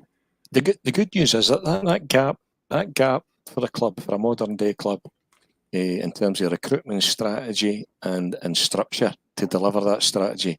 When I was getting called Johnny Negative last year and people were shouting it was blatantly obvious for a business where the failure was. The good news is now that's out there for all to see, because Rodgers has called it. But he's the only man that can sort it. My fear would have been, I think Brendan Rodgers is here for the. I think Brendan Rodgers is here for the long haul. Okay. Well, I said that to my lad the other week. Then I'm for starting the Brendan Rodgers here for 10 in a row. So I'm here. He says, "Don't you get through it?" I will need to look at all the flags. Why not? Why not? If they keep back, see if Celtic keep backing Rodgers the way he wants backed. I mean, there's got to be a limit. But he knows. You know what I mean? Rodgers is talking about, like, we buy this and we sell them for that, and then we move on and buy this and sell. There's got to be a limit. Do you know what I mean? If Rodgers next summer turns around and wants to board, right, we're going to sell Rio Hatate for 25 million, but go and buy me that one guy for 30 million. Do you know what I mean? There is a limit to Scottish football. To that. Brendan Rodgers is a lot of things, but fucking daft snow man. That's what I was going to say. He knows himself. There's a limit to it. He's called it out. He's yanked our chains at time by saying, and listen, this is the club's model. We don't win at the EPL. We bring players in here, add development, we send them on for a profit, reinvest it again. The problem is that none of that is happening. None of that is happening fast enough in terms of the Mattarelli's away when his replacement should be in the building. Arguably, that was, you know what Angie said to you, but we're almost seem to be kind of a year out. To have it been good to see Mattarelli still in that squad, to have a go at this Champions League here. But there is no. But when he said in January, I've asked him to be braver. I've asked him to be braver, and that's what he meant. Engels is what he meant. Don't give me fucking 9 projects, none of which started again when we had to win the league at the end of the season. Mm-hmm. You can buy somebody for 2. If you buy somebody for 2, you might have a 50%. I don't know what the stats are. Just at the top of my head. You buy somebody for 2, you've maybe got a 25% chance of ever selling them for 6. Yep. But if you buy somebody for 11, you've maybe got a 75% chance of selling them for 30. Yep. That Engels, he'll be a new record when we sell him. That'll be a new record fee when Celtic do. Even if it's only in 2 years' time, that'll still be more money than Mattarelli goes for. I'm looking forward to seeing him. Who's the snitch? I was going to call him who's the bitch here. Who's the snitch? Nice to see you. You've said that a few times, man. You're super confident. Aye, so am I. Aye. So I see, it's just one of these signings I'd never thought Celtic would ever be able to pull off, to be honest. Tremendous. I mean, even when you think that he's playing in that Bundesliga and that, but the German teams are need by the other German team. I mean, I think as soon as there was any hint of Celtic were interested in him, it was all over it. I think a lot of it will be down to the Champions League. I don't think one of the German teams in the Champions League would have took him on and played him in their Champions League games and that, but he'll be playing for Celtic, I think, when it comes to the Champions League. He'll be part of the team anyway. He'll either start or he'll come off the bench. Same way that he done it with Bernardo. He wasn't getting a game in a league, but yet he was picked for the Champions League games at the start. That's where he's shown out to you, wasn't it, Bernardo? That's where you could see that there was something about him. If ever there was a manager that a board should be comfortable in saying that if we give him the money that we can afford to give him within the limits of our capability. He knows Brendan Rodgers is no daft. He knows he's not in the EPL. He knows that. But if there's a manager you would trust to say, all right, I'm going to give you 10 million to buy him, but I'm wanting 30 back. If there's a manager you were going to trust to develop a player and move him on like that, it would be Rodgers. Mattarelli is away. That's not the player that Celtic bought. It wasn't even the player that Ange left. Absolutely, I think you'll see Rodgers getting the best out of Bernardo.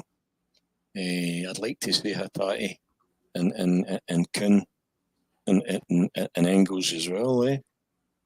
Well, he's getting the best out of McGregor again at age. You know what I mean? What's that? Absolutely. Three goals in 4 games, is it, for McGregor? Or is it 3 and 3? We've got So no, I 4. thought the transfer window was good enough for me to be considered, but my hand in my pocket for another £184, which I thought was actually reasonable for the club. I thought £184 for the 4-game package is believable, I think.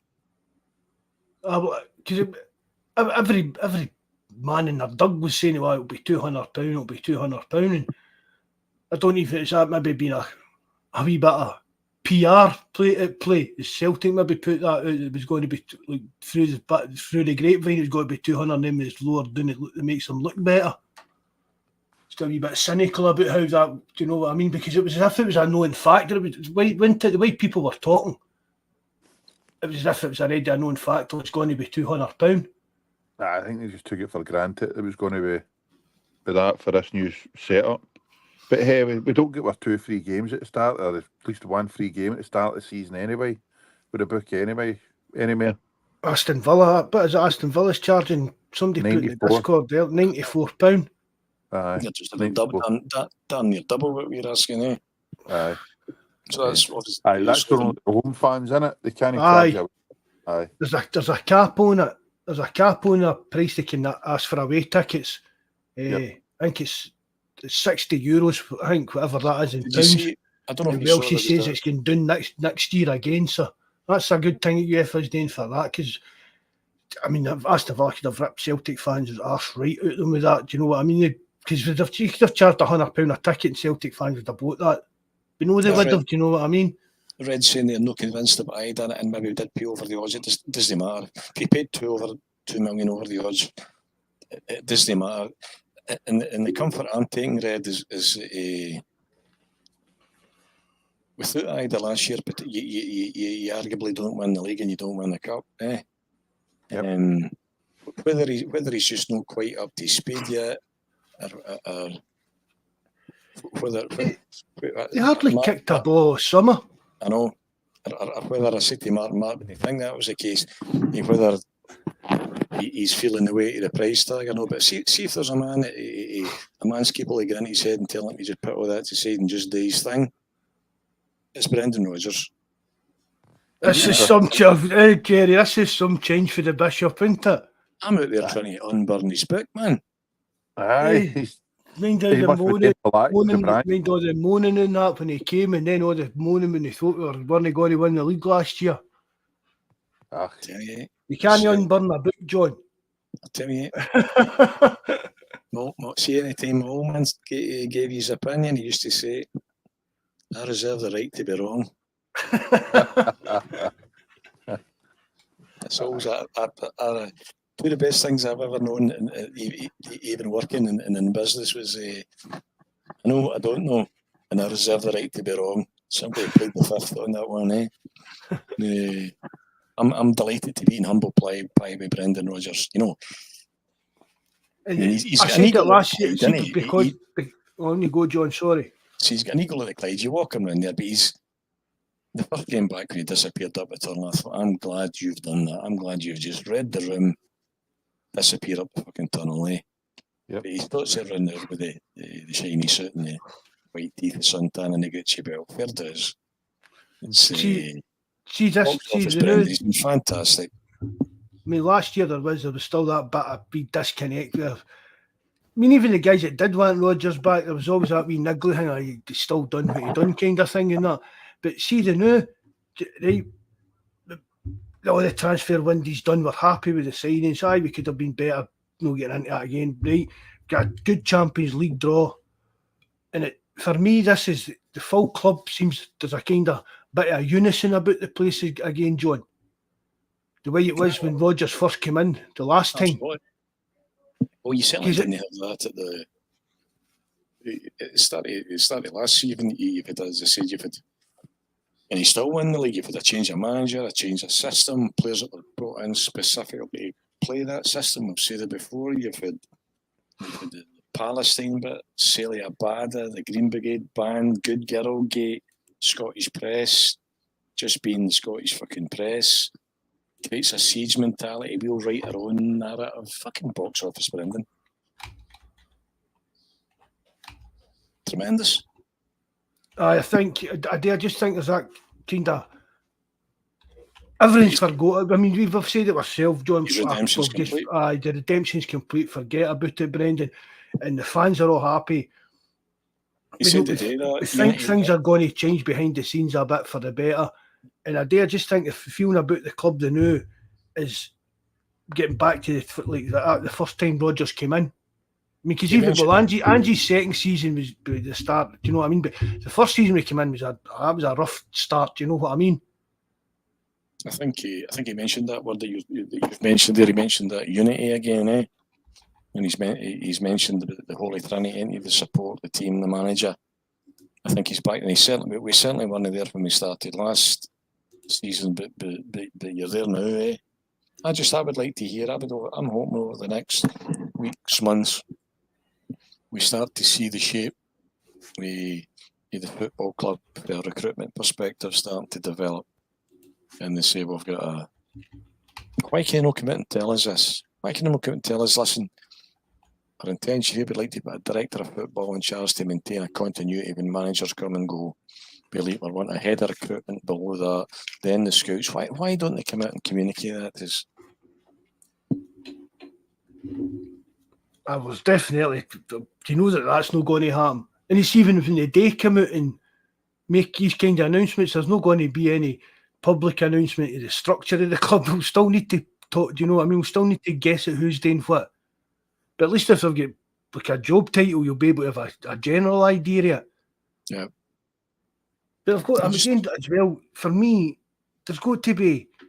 John, I don't know how this actually works. You'd know better than me. Getting a football guy on the board. I don't see any reason why. You don't need wouldn't need to have any kind of set amount of shares or anything like that. No.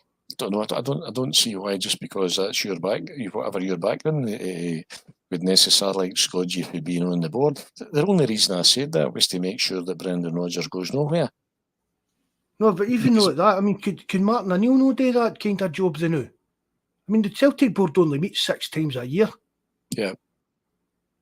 Just somebody with a bit of football knowledge to sit there. Do you know what I mean? If when all these old men are trying to come up with how to run a football club, just having somebody in there. Said it for months. You've got fucking Brian Wilson on the board. He's been there for 100 years. What's he contributing to the club? Michael Nixon obviously can do, and the finance guys can obviously do. Is it Mackay? Isn't it? Chris Mackay, the financial guy. Crunch their numbers and do their thing. But the CEO for me, that role for me, I would just like somebody to explain this to me and be able to go to the AGM and say, listen, you're the CEO. To me, that means that you're the man with a vision that sees where we want to get to and comes up with a plan in terms of how we're going to get there. Aye. To me, Rodgers has brought me to the party in terms of upping the level that you're operating at. I've been saying this for age of business plan. We want to qualify for the last 16. There's our financial constraints. We're going to buy 3 players between 5 and 11 million and 4 development players. There's how we're going to measure how we're going to get there, and here's who's responsible for that, and that's how we'll be accountable. I'm not seeing any of that, and I'm saying no disrespect, Michael, but you don't fucking look like the man to me with that vision, right? And on that note, back to the conversation we've just had, the best thing I ever learned in terms of what I know is what I don't know. Do you know that you don't know? And see, if you don't know, you're going to get somebody that does know. Because see, if you don't get somebody that does know, we're pissing at the wind. Do that again, John. I see that. Do you know? Because you don't fucking look to me as if you know. Right? And if you don't know, do you know you don't know? And if you don't know, you're going to go and get somebody that does know. That's Got to get that as my ringtone. see, that nearly made sense to me. I don't want to No, be but negative. that's exactly it. If you're sitting there, I mean, how many times do I message you and just ask you daft questions about something? Aye. Do you know what I mean? It's just, if you don't know something, go and ask somebody that does know it. And if you can't do the job that's expected of you, you need to get new blood in that does know what they're doing. Absolutely. And I keep saying it, it's just, there's no football input at the board level. And this is one of the things that Soonest brought up. And even, do you know what I mean? I know we were laughing about him earlier on, but we're laughing at a guy, but he said what we're saying. He said that when he was talking to the Rangers board, when he was trying to get Lampard in as manager. He says, "They're just, nobody in that board knows anything about football." He says, "There's nobody on that board with any football knowledge." But the Celtic board's the exact same. Yeah. The only knowledge is as much knowledge as we have as in fans watching games. Fair dues, they can go and get autographs and know much of players in a week, but they don't know any more about the game than we do. So you've got to have somebody in there with some kind of football knowledge, whether it's down to scouting, whether it's down to how a football club should be run, but just some kind of input for that, and somebody that got a modern outlook on business, a business like Celtic. There's no point of just having £100 million in the bank for nothing when you could have that out there earning you more money. Bringing you in £20 million a year. For if you spend £40 million of that now, we could have an extra £20 million coming in for somewhere every season. Do you know what I mean? Things like that. I actually think I've heard of these conspiracy theories why we've got £100 million in the bank, and the most plausible answer to me is that they just don't know what to do with it. That's what I think, John. They don't want to waste it, which is good. That's prudent. Prudence is a good thing. Very good. Why don't you go down and see Brighton? Why don't you go and talk to fucking Copenhagen? Why don't you find out who's doing better than you at whatever they were trying to do here? After you've decided what we're fucking trying to do. And if people used to, somebody would ask me, what do you know about such and such? I know enough as to be dangerous, you would know what you didn't know. And does Michael Nicholson know what he doesn't know, and he's incapable of going and putting these bits in place to manage change? Because we need to change. If Brendan Rodgers wasn't there tomorrow, we'd be no better off, and we would revert to type. You'd revert to type. You're back to 9-2 million players next summertime again. Rodgers, and we can't afford. See, for rather now, we can't afford. It looks, when I hear Rodgers talking, he just sounds as if he understands what we're about. He sees the global reach of Celtic. He sees the potential. Could he sit and work out a set of accounts? No, no more than I could, and it probably doesn't want to any more than I would like to either. But he's got the vision, and that's the thing about that, John. Missing. That's what you're saying about Brendan Rodgers. He owns millions upon millions of pounds worth of property. He doesn't know anything about owning. Do you know what I mean about running all that? So he gets somebody in to run that for him, and he makes his millions off of that. Yep. Stick to what you know. See this talk about upgrading the stadium. I don't think. Well, Nicholson said a couple of years back it wasn't feasible. It would cost over £100 million to do the full south stand up to the match up with the stadium, but they're definitely needing to upgrade some of the stuff in the south stand. And I'm getting back even when I had my season ticket there, gave that up 12 years ago or something like that. It was rough back then, so it's not going to cost us all that. I mean, is it doing things like the hotel, what you're saying, John, are they scared to pull the trigger on the hotel museum and stuff like that in case it's a failure? You know what I mean? Or they've spent all that money and it's no worked out. I mean, look at the state of the ticket office and stuff like that. I don't know. I don't see even trying to get into the stadium now. It's fucking dire. I was walking up to this game with a ticket, a turnstile, 50 years ago and getting in. I must have stood in the queue on Sunday. Easy. easy 40 minutes. Oof. Dire. Searched in the way in. Celtic fans only, and we're getting searched in the way in. Game played at 12 o'clock when there's no opposition fans in. The main aim is to stop people drinking all day. It's grim. They had a wee by all accounts, if you go to Anfield or run about the stadium, doesn't matter what approach you come in, it's a tribute to the legends that have gone by. Apart from the Celtic way, every other approach to Celtic Park's it's a shithole. I've been dodging the same fucking puddle for 50 years. I actually feel like going to the board. Listen, I'm an engineer. I can come up with a wee drainage design here and put a fucking gully in there. I'll do it for nothing. I don't even want paid. Just they'll let you do it then, John. I'll drop them an email tomorrow and saying I've got a wee guy that'll fix all the potholes. Yeah. It's that kind of... I mean, you get in like the standing section and that, they've let them all paint away in there and all that, and that's smart. Do you know what I mean? But I know what you're talking about, John. The searches and stuff like that. There should be a ring of steel around the stadium, right? And you get searched by somebody like female. No, but a certain bit of the stadium. And once you're by that, it should be just a matter of that's you. They know you've been searched, and that's it. You just get through and get the crowd in the stadium as quick as possible. It doesn't. You can in the standing section, that John, it's pretty quick flowing. Oh, it's I will say that about it. I'm right next to the Green Brigade, and it's absolutely dire. It really is. It's dire.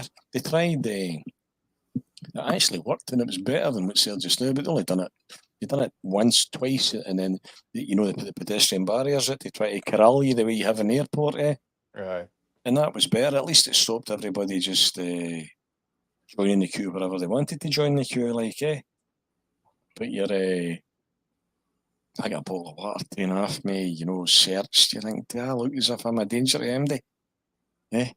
Aye. Fucking I've seen Ben Kingsley in sex. I've seen Ben Kingsley in Sexy Beast. Aye. Think about it, Jerry.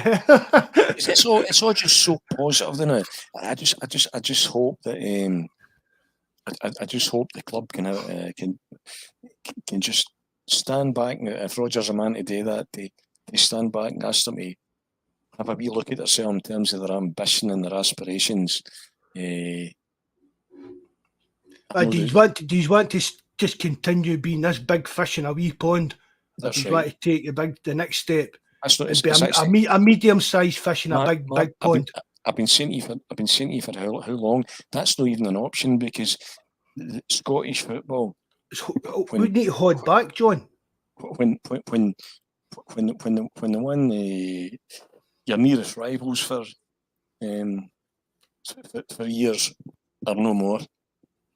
There's no enough at Celtic Park in Scottish football to attract 60,000 people to give you £700 every week. Our aspirations need to be in the European front.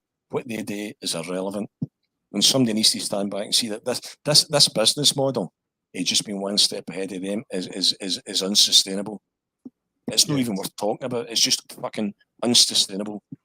It's not going to keep me interested. And it's on you go, John. It's just no that to me is where the short termism there and the short sightedness there is massively. Is that their business model, what they think is a safe business model, is unsustainable. Whereas with that bit of ambition, and as I said, Rogers is no daft. Rogers is no saying give me 50 million to sign a player. Rogers understands the trading model of the club, but there's going to be somewhere between where he is or he was in the EPL and where they are as a board, which is massively risk averse. And as I said to me, for me, at the limit of their capability, I would love to sit at the fucking AGM just to ask them that and say, I'm not here to swear, I don't want to argue with you. I just want to ask, as a guy that gives you £1,000 every year and thousands like me, can I any chance I could ask you some basic questions that you would answer about how we run this business and what we're aspiring to as a club? That's why I thought the boy that gave Lowell, I thought he was only one step up for the boy that gave James Darby near that at the weekend. If you're going to criticise somebody or challenge somebody, do it articulately without being offensive. But see if we come back, right? People were talking about the club needs to have this bigger vision, and right. See with the amount of European games. I mean, see if we could get into that last 16. But basically, that's nearly European football for a full season. European football for 3/4 of a season, right? And if we're pushing forward and kind of just leaving them behind us and no worrying about trying to, we need to keep this kind of thing we alive. People say, right, they're not going to turn up to games and that. But right, say, right, John, you might get up, it's a Saturday morning, right? It's peeing rain or whatever, and you're like, okay, it's only, but I don't know, Dunfermline at Celtic Park. I can get a listen out for lunch with her, right? But that's the kind of, well, then, but there's thousands of people out there that would want to get in there and put the piss and rain and watch Celtic. We need to get this ticket system sorted out. Absolutely. So make sure that if somebody's not going to a game, they can resell their ticket. See, before we talk about any expansions of building big fancy new stands and stuff like that, we need to concentrate on getting bums on every single week. Why don't you think outside the box here? A club like no other. A club like no. We're the fucking reason that a club like no other. Michael Nicholson's not the reason for a club like neither politically or socially. I wouldn't, if I couldn't go on a Saturday or for whatever reason, I would be more than happy for somebody that by virtue of their circumstances couldn't afford to go to the game. And I wouldn't even want my money back. Give me that option. Go and build that into the fucking model.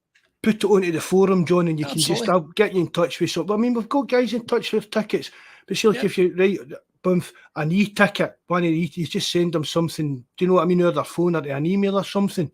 I mean, that's one of the reasons that when it's open, it's packed out to the gunnels because they do that. Yeah. You know what I mean? I'm hopefully meant to be going to the Hearts game, and I'm hopefully getting tickets to take a couple of people to the Falkirk game, right? And the standing section. And the standing section. Is that a Saturday game? That's Hearts game. It is. It's the 14th. Is that the first Saturday home game we've had at Celtic Park? Yep. That's fucking ridiculous. Champions. But exciting games. But that's what I mean. That's what I was going to say about John. It's people. Did people delight it? Any chance to go and see Celtic? Absolutely. You know what I mean? Especially getting into when it's the stunning section and that. Absolutely over the moon with the thought. I know it's only Falkirk, but it's a cup game, isn't it? It'll be decent enough. But thousands and thousands of people. I mean, they're on the Discord the other day. Somebody put on the Discord. Joe put up anybody needing a ticket for the game about an hour before kick-off. And it was just what a boy had phoned in sick and couldn't make it. And one of the other guys on the Discord, his wee laddie was jumping about Glasgow looking to buy a ticket, and that was that. Do you know what I mean? Every week, it pisses me off. I say it every week on the live chat. There's a bit just across for the tunnel to the right-hand side, and very, very rarely, and I don't know whether it's a bus or something, but very, very rarely this wee group of seats has got anybody in it. And it annoys me because it's right across for the tunnel. Do you get what I mean? Because it's obvious. But as until we can get people to fill the stadium every week, because we're not doing that now even. That's what I say. There's some amount of empty seats at Celtic Park every game. Until we can get them filled, we can forget all about any talk about extending the South Stand and getting up to 70 and 80,000 capacity and stuff like that.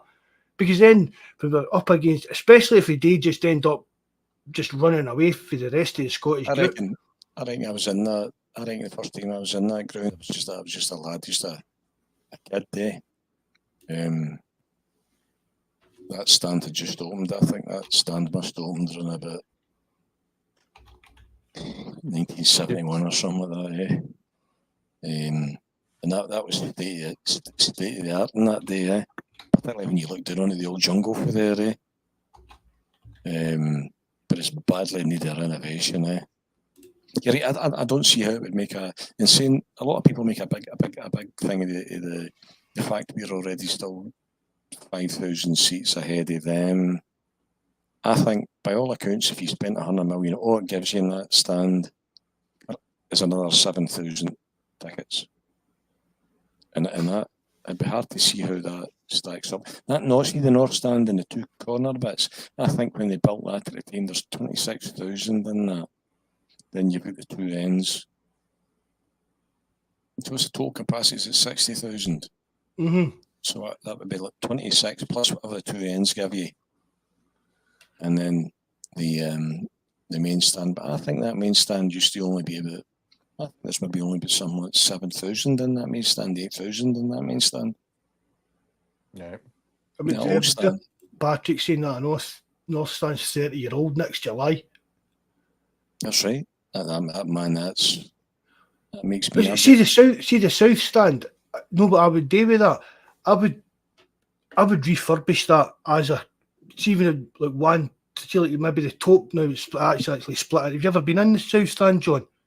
I done my lad was 30 in February and I done the I've been doing that. But there's like a kind of, there's a top tier and a bottom tier. Aye, loads of times over the years I've been in with different companies for hospitality. Aye. I never liked it because it didn't have any atmosphere. But when I was in it in February there, and I done the tour, I thought, man, this place is run down. Oh, definitely is. More so than I ever remember thinking that. There's Patrick saying he was the main stand catering manager. You could get blocked for that, man. I sat in there for years, but the food was ganting, mate. The food was absolutely... No, but see that, right, right, there's like a kind of top tier in the middle, a bottom tier in it when you look at the way it is, although it looks as if it's one big continuation. But see the top end of that, where the director's box and that is, I'd pure splash that out for crazy money for investor. See the investor type of people and that. Yep. I'd do that. I'd make that just pure, full of comfy seats, crazy money. You were getting all your beer. Do you know what I mean? And that would just make so much more money just in that because there's no that many in it. I really wouldn't increase the capacity. I really wouldn't. I got an invite for an Irish company to go and see Ireland against Scotland rugby at Midfield. Somebody bottles of beer in the concourse. Half time come down, there's a couple of pints of Guinness sitting there for you. 3-course meal. You're sitting up in the stand, take a wee bottle of beer back up with you. You're thinking, man, this is something else. You get in there, keys your bar, search. Say, listen, you know, I'm a Celtic supporter, I'm not a fucking criminal, and that's after I've ploughed my way through that puddle in fucking Springfield Road. Do you know, it's there's just so much that could be done to drag the whole fan experience up a level. It's just there's no other customer in the world except being treated like that. Oh, it's night and day. And that's not just at Celtic Park. It's just Scottish football in general. Even when you see what goes on down in the pub league and stuff like that. Yeah. Don't get me wrong. It's come on a long way from it was back in the Jerry cut back in the 70s. San Fran, I'm not talking about just going full on corporate. I'm just talking about the top tier, what you call it, the old stand. Where all the kind of fancy folk, where I used to sit, do you know what, where I used to have my seat in that, but up there, but go the full, just make crazy pricey a season ticket, but because it's all business people now up at that neck of the woods, do you know what I mean? They could afford a few grand a season stuff and just get it up there and make it right comfy and top of the notch kind of stuff and make it a place that companies are scrambling for tickets for any game and stuff like that. Do you know what I mean? Rather than the way it is now. Yeah, I mean, I don't know if anybody in here's got a ticket in the South Stand, but the last time I was in it, it was even just a lick of painting there was. Do you know what I mean? It was really just so run down. There's P. McLaughlin saying, do you know the real reason we couldn't build on top of the main stand? No, P. Enlighten me. Tell me. Well, very saying we weren't allowed to block out London Road Nursery sunlight, that's why. There you go, John. something you didn't know, and now you know. Mm-hmm. So if you don't know, you ask, and now you know. Now you know. Is that a fact, Patrick? Well, he worked in Celtic Park, Johnny, the South Stone, so I take it he must half know. Half know. Half know. So the nurse. Have we bought that? Aye. So the nurse is there now.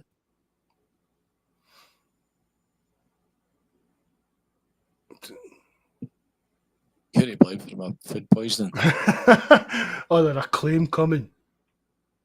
I seen that was what he was always told. See, now that you've mentioned something like that, is that not something to do with the South Stand roof is get and the pillars that they put up during the week and stuff like that? I can't mind what. That's obviously my background, Mark, as an engineer.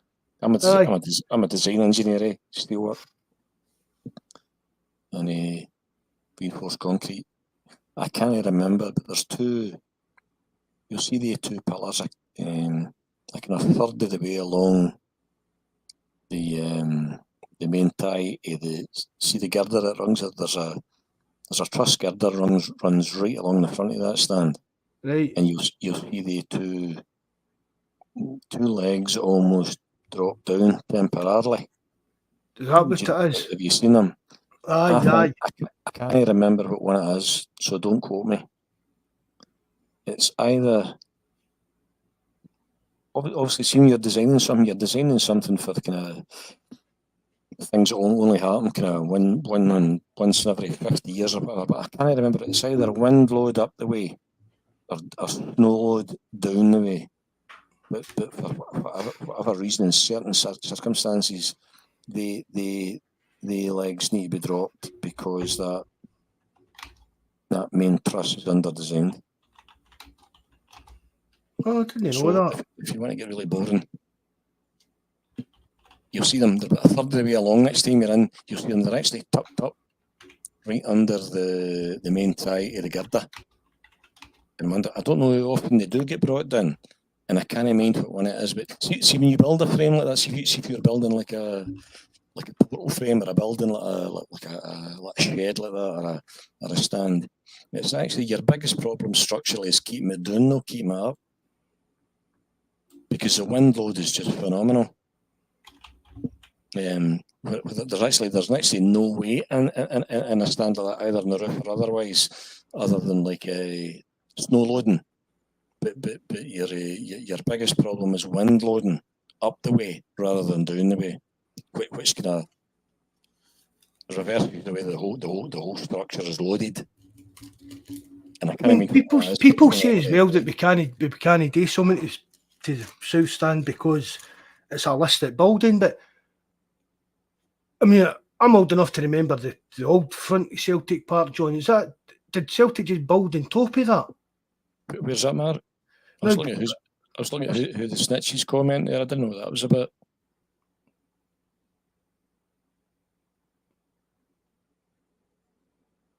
Don't know what you meant by that. What do you mean by that, Snitch? No, Snitch, we're not even that bad.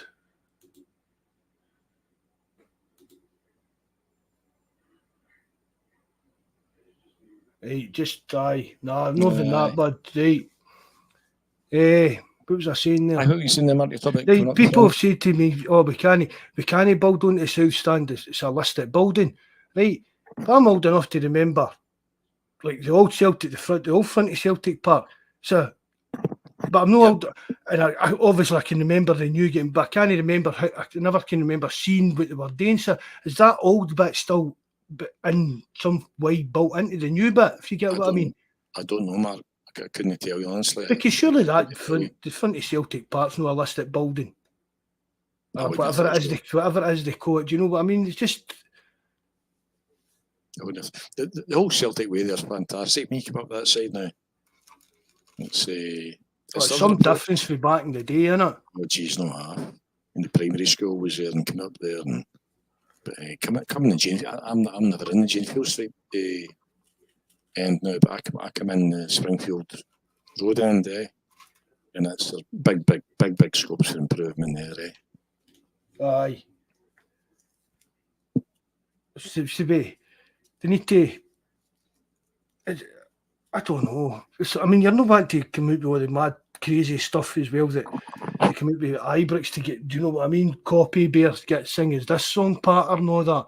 Mhm. But the match day experience at Celtic Park could be a hell of a lot better. And I know I'm not there that often now, but just even what I see looking about me, because I mean, I'm there because I'm not there that often. I try and soak in and see as much as I can. Do you get what I mean, sir? I sent you the video last week. Everybody's singing "You'll Never Walk Alone" for a game. You said it comes across better, and somebody sends you that than when you see it on the telly. Aye, it does. You just because about the way you see the actual fans and close-ups of their faces and stuff like that. I prefer just the fans' videos and stuff like that. You'll Never Walk Alone. And the telly version again, John, it's just birthday care pish a bit, innit? Aye. Do you know what I mean? Whereas when you're seeing people's faces and how they're all cuddling their pals and So what do you stuff think? like that. What happened to you there, Jerry boy? Somebody phoned me on WhatsApp, so it cut off. Oh, you're bit in the side. I wish, mate. I wish. So what do you think of the 4 home games in Bratislava, Leipzig, Bridge, the young Billy boys for Brigden? I think they're winnable. Definitely. I think so too. I think they're So winnable. if you win 3 out of the 4 of them, are you through? It depends on other results. Aye, she really seen till Because the it's a league. aye, seen till the first kind of season of doing this. Well, never. There's no any kind of gauge of what's going to make you qualify. And, do you know what I mean? I mean, for all we know, we could win our 4 home games. What's that? 12 points. You could end up in the top section. But I'm definitely. I mean, the 2 German teams. That's were hardest games. Apart from that, I'm confident he's picking up points in the rest of them. Yep. It could have been an absolute disaster. Yeah, draw. That was a cracker. Do you see that one other week there when one of the Huns was saying on Twitter, this new Champions League format's too complicated. And somebody said, no, it's not, mate. There's 4 pots and you're not on fucking any of them. Aye, that was brilliant. A brilliant answer, isn't it? So, aye. But I mean, it could have been a lot worse when you see the teams that are in there. Well, that's when they say there's a I don't know if it's a bit of software or something produces a list of how kind or how unkind the draw was to you, and seemingly we're the kindest that it could have been to you, that possibly could have been is. We're bottom of the table in that respect, at the top of the table in terms of how kind the draw has been to us. Aye. Makes a change. I mean, see, even the two German teams, they'll not be looking forward to playing us just as much as we're not really. Do you know what I mean? No looking forward to playing them. These 2 games could go either way for me. And of it, well, Atlanta, I don't. Mikey says that'll be our toughest game. Atlanta away. Do you see there, Red Scotland saying that? Do you see the Belgian Bill saying that his draw was more challenging than some of the Champions League's draw? You're thinking, you need to just start thinking about yourself, buddy. Aye, pay attention to your own club. Absolutely. And that's it. I mean, he's a no. I mean, if we know nothing else, and we know what the progression of that was, and I said I was first up to say when he came in that they'd appointed a decent manager with a decent CV at least. But he's just turned into another moon howler. Oh, I get to Christmas time when he's the penalty, it's offside. Phil. Tell me, did the best team win? It was offside, Phil. And then when I saw him with the Loving Cup, I thought, no, you're a fucking half-wit. Then you see the Celtic this year with the 3 each draw. Jumping that board to celebrate that cup game. That was embarrassing. That was embarrassing. Jumping to emulate our cup final. You're thinking that's what you're up against. Brendan's not even taking that seriously, honestly. Well, you look at Brendan's record. I think Red Scotland, was it put it up? Was it 19 games, 15 wins, 3 draws and a loss? I put it up earlier on. I'm sure. I think he's won more All Firm games than Walter McLeish, Advocate. I think there was something else I know. frightening. And then you've got that clown that can't win any of the 5 or 6 he's played. Thank God. He'd a moral victory in a 3-3 draw. What was your take on Tavernier getting it tight? I'm not interested in him. I'm just talking. I'm not doing this from a football perspective. I'm just talking as a human being. What was your take on that? See all that carry on the other night, boys stoning, shouting at him coming out the ground. No, I'm not a great believer in that kind of carry on. And I've said it on here, and I've said it to you privately, and that even the boys in that. See if you had the chance to talk to Peter Lyle the other week, trying at least be back. Have a conversation. He was obviously wanting to have a conversation with you. Yep. Do you know what I mean? So you don't need to start raising your voice and bawling and shouting and stuff like that. No need for that. Nah, they're doing their job right. And Tavernier's shite. Right, he's a shite football player. Right, but I don't for a minute think that he's not out there giving his best. Why would he want to pull that? Why would he want to pull that jersey back on again for them? I know. Where does he motivate himself to pull that jersey back on for? I used to say that when I was younger, and you heard them singing all the songs when anybody that was a Catholic went and played for them. I know we're grown back, but it's even like the Italians when it was like that Amoruso and Negri and all that came through, and they were still up to singing all their songs. I couldn't, for the life of me, when I was a lot younger, think why would they want to go sit there and watch that or even play for that? Put that jersey on. But they wouldn't understand that. Once they're there 5 minutes, they know what that's about. It doesn't take them long to work out what that shite means. The one that's unforgivable, and I seen one of them quoting it during the week there. He said when Maurice Johnson signed, he was made to sing the sash. I bet you Tavernier doesn't even know the words of the sash. You're thinking, oh, for fuck's sake, you're clutching at straws now, eh? What about the man the boys said they've not been the same since Her Majesty died? Her Majesty the Queen died. Best of luck with that one, eh? Clutching at straws there. Jerry, they're an irrelevance. They're becoming even more irrelevant. They're becoming a figure of fun. I told you, I'll tell you when the penny started to dawn on me when I went to. I've told you this a few times about going to a debate in Edinburgh University when Neil Lennon was getting the bullets through the post, and it was Professor Tom Devine was there, and the question was, does Scotland have a problem with institutionalised anti-Catholicism? And Tom Devine said he was talking about West Lothian bastions of loyalism. He says the lowest educational attainment rate in Scotland, who are becoming increasingly disenfranchised, watching a Catholic population that are becoming increasingly economically and educationally mobile. He says, they've got left as their big fucking drum. He didn't swear, and that just about says all, eh? Yep. All goes back to Bella Houston. The call to arms, the call to arms by John Paul. John Paul II. I mean, I was working the County Bawz. Did bring that up, John?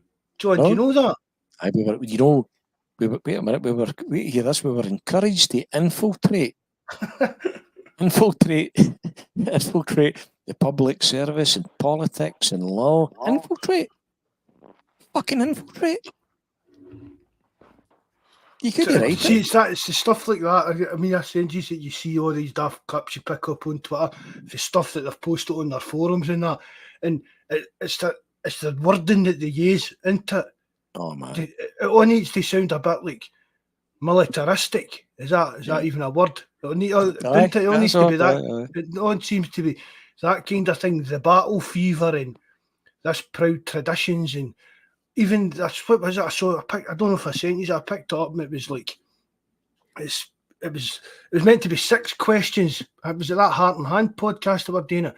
It was going to be 6 questions, but they could only come up with 5. Right, and it was these questions about why they were saying and this, what's happening here, and then at the bottom it was all the pure pish about the proud traditions of William Struth, Bill Struth, and the fucking late great Walter Smith. OBE part, do you know what I mean? Nothing's just, do you know what I mean? Celtic fan like, oh Peter, fuck off, got to bolt. No, do you know what? That's a Celtic fan statement, but you know man, all this unsurpassed dignity and all this kind of nonsense, man. I mean, I've said to loads of people, the wee place, the pub I get in the way of the game in Shells, it's mental. Absolutely fucking do-wally mental. But see if you run about there in its worst of days, you're not going to find something fundamentally anti-Protestant. You know, there's no... you find my old man worked in the Gorbals for years, and he said to me for 25 years, and he used to say to me, John, he grew up watching the great Motherwell teams, the cup-winning teams, and he'd say, I give you this, your average Celtic fan I've met in 25 years has been motivated by a love of his own club. Your average Rangers fan I've met has been motivated by hatred of all things Irish, green and white, and Roman Catholic, and nothing's changed. I don't have anything to do with him. I've told you this before. I've been blessed enough to work for myself. I don't have one as a pal. I don't run about with him. I don't really. When I left the village that I came from, I'd had enough of him by the time I was married at 21. But I bought a caravan about 4 years ago now, just when we came out of that word that shall not be named. And I thought Scotland had made more progress, and it's just up by where Jerry stays to. And somebody had said to me, so what do you think of the caravan? I said, it's fantastic, it's a beautiful place. Yep, I said, but it's got a problem. And I'm not even going to call it a sectarianism problem. It's not a sectarianism problem. It's got an anti-Catholic problem. And the woman there's a rugby club done by, and she says to me, is it the Glasgow influence? I said, nothing to do with Glasgow. Back to Professor Tom Devine, deepest, darkest West Lothian. And I'll tell you what I forgot. Because I've not seen them. I'm twice as long out of there as I was in it, leaving at 21. I forgot how much they hate you. Just fundamentally fucking hate you without even knowing why they hate you. You couldn't have a theological debate about the difference between consubstantiation and transubstantiation, or Catholicism, or why they're Protestant. They just fundamentally ingrained hate you. I forgot how much they hate you. I forgot how thick they were. Yep. Aye. And I forgot that they're women or what. Aye. Oh, definitely. I've got a wee pal in Derry says to me one time, John, see if ever you find yourself with just with one bullet left, fucking plug her. Because there's a chance you may be able to go for a pint with him at some point. And he was fucking bang on. They are absolutely horrendous. No, it's true. But some of the stuff that you read on social media, I mean, you can have a laugh and a joke, but that's the thing, you can't have a laugh and a joke with them. It's not that they've got a sense of humour bypass, it's just, I don't know, maybe it's just thickness, dumbness, but I mean, always, no matter what, you just prove them wrong and you know where the conversation's going to go. And I'm not sitting on social media on anything arguing with people about scummy, what some of the worst crimes. No, do you know what I mean? It's for me, it transcends football altogether, that kind of side of things, and for you use it for point scoring scumbaggery on either side. It's just something that shouldn't happen. But that's their go-to thing. But you say, John, and I said to you, John, when you mentioned me that about your dad and that, I said to you, and I've said this for years, Celtic fans sing about what they love. Rangers fans sing about what they hate. They've got more songs about Bobby Sands than we have. Mm-hmm. Do you know what I mean? They go and then they're going about all this anti-Protestantism and stuff like that. That song Balder Gallows, they sings about hanging Protestants. I've said these before, that the song, oh no, Pop Off Rome, no chapels to sad my eyes, no nuns, no priests, no rosary beads every day's the 12th of July, that doesn't have an equivalent in the Celtic repertoire. I sat beside a guy for 20 years from Montrose that didn't share my faith, and I could sit here and I could tell you, I'm proud to say, I never heard anything derogatory towards his religion. I heard a lot of songs about a country's fight for freedom that you might, political songs that you might agree or disagree with. And sometimes even, I think sometimes they could be turned on a wee bit at Parkhead and sing more Celtic songs. But I never ever heard anything that made me cringe. That something was saying fundamentally against that.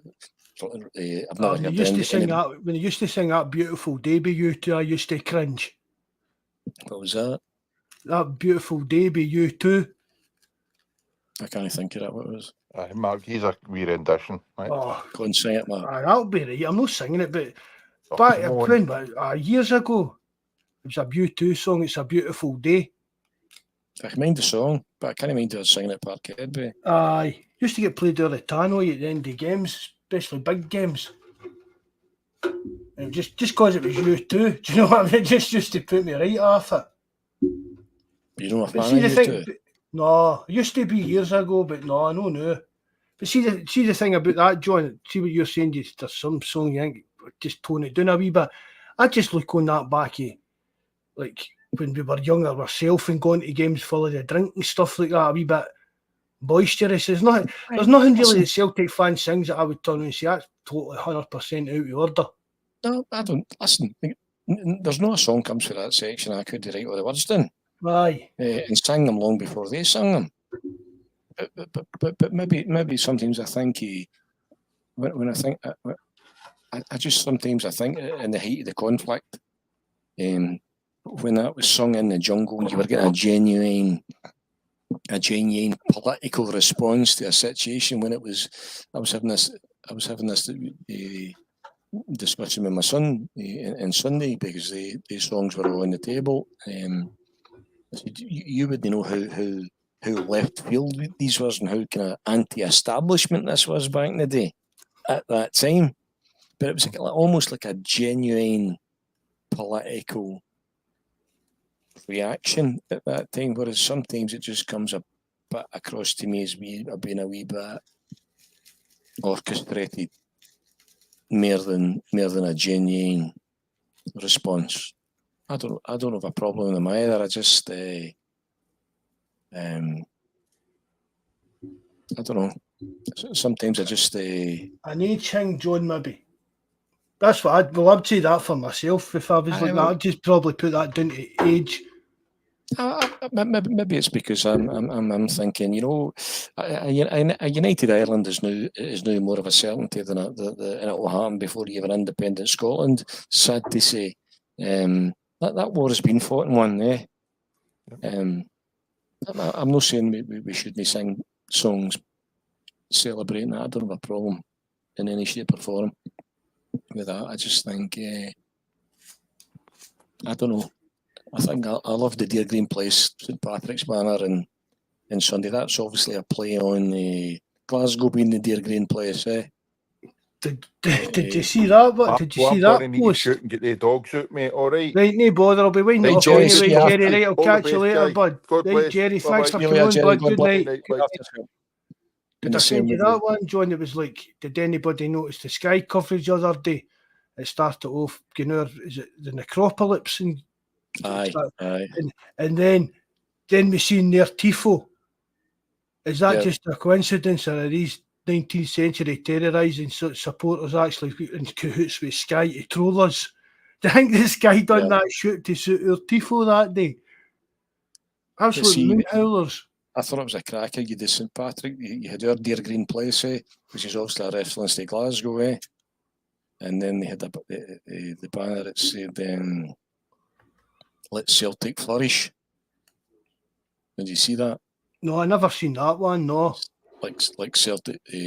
Like the Let Glasgow Flourish thing. But I think that's a quote on St Mungo, which is that what that's?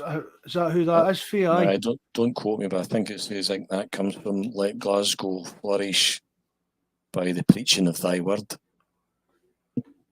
I think that's the full statement. Is like "Let Glasgow flourish by the preaching of Thy Word." So I thought it was very clever. I thought there's obviously somebody with brains behind. Definitely, Jerry. As well. It's very well done. I mean, people go to the Green Brigade. It's all just wee drunken Neds and stuff like that. But they're different. their tifos and that come in.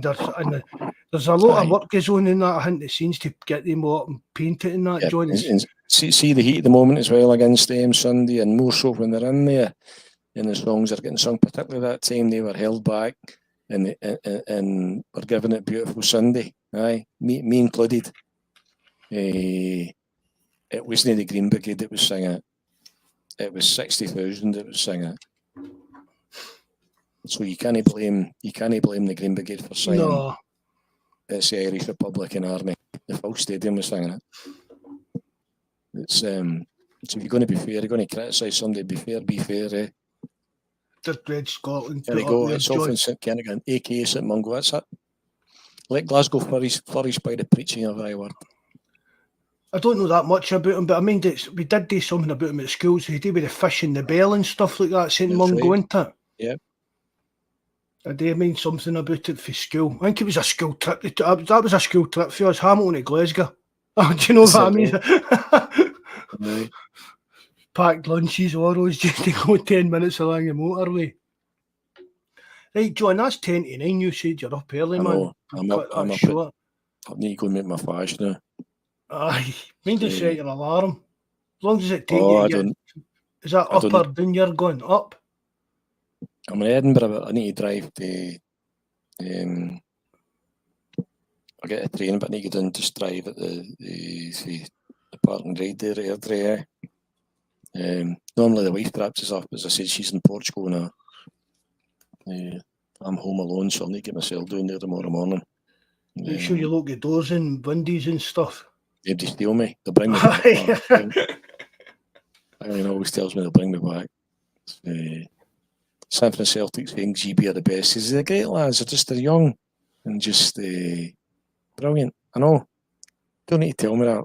It's they're just. You know me, John. Anytime anybody slags them off on the forum and that, I'm backing them up. Kieran, fantastic. He's done a great job Sunday. Two fantastic. But the St Patrick's Way, their green place. Let Celtic flourish. Superb. My favourite was still at the time of the referendum. We'll not get down that road. We'll cover that one another day. No, because you'll get Red Scotland on a crazy rant with that if we start on about the referendum at this time of night. I know. Right, John. Thanks very much. Guys, thanks for coming on. Everybody, honestly, everybody always loves you coming on, mate. And I'm not just saying that. Right. Everybody's always messages asking when you'll be back on and that. So thanks a lot to John.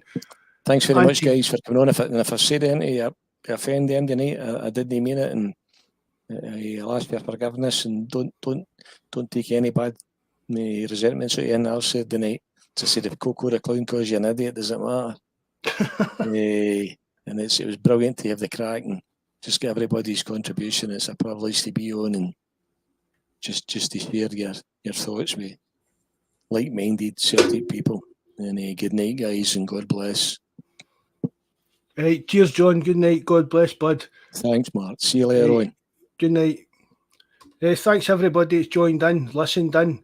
Big thanks to Jerry and John, all the guys in the live chat. Hope you enjoyed it. If you know how, leave a comment. As always, click the like button as well. Hail, hail, lads. Good night and God bless.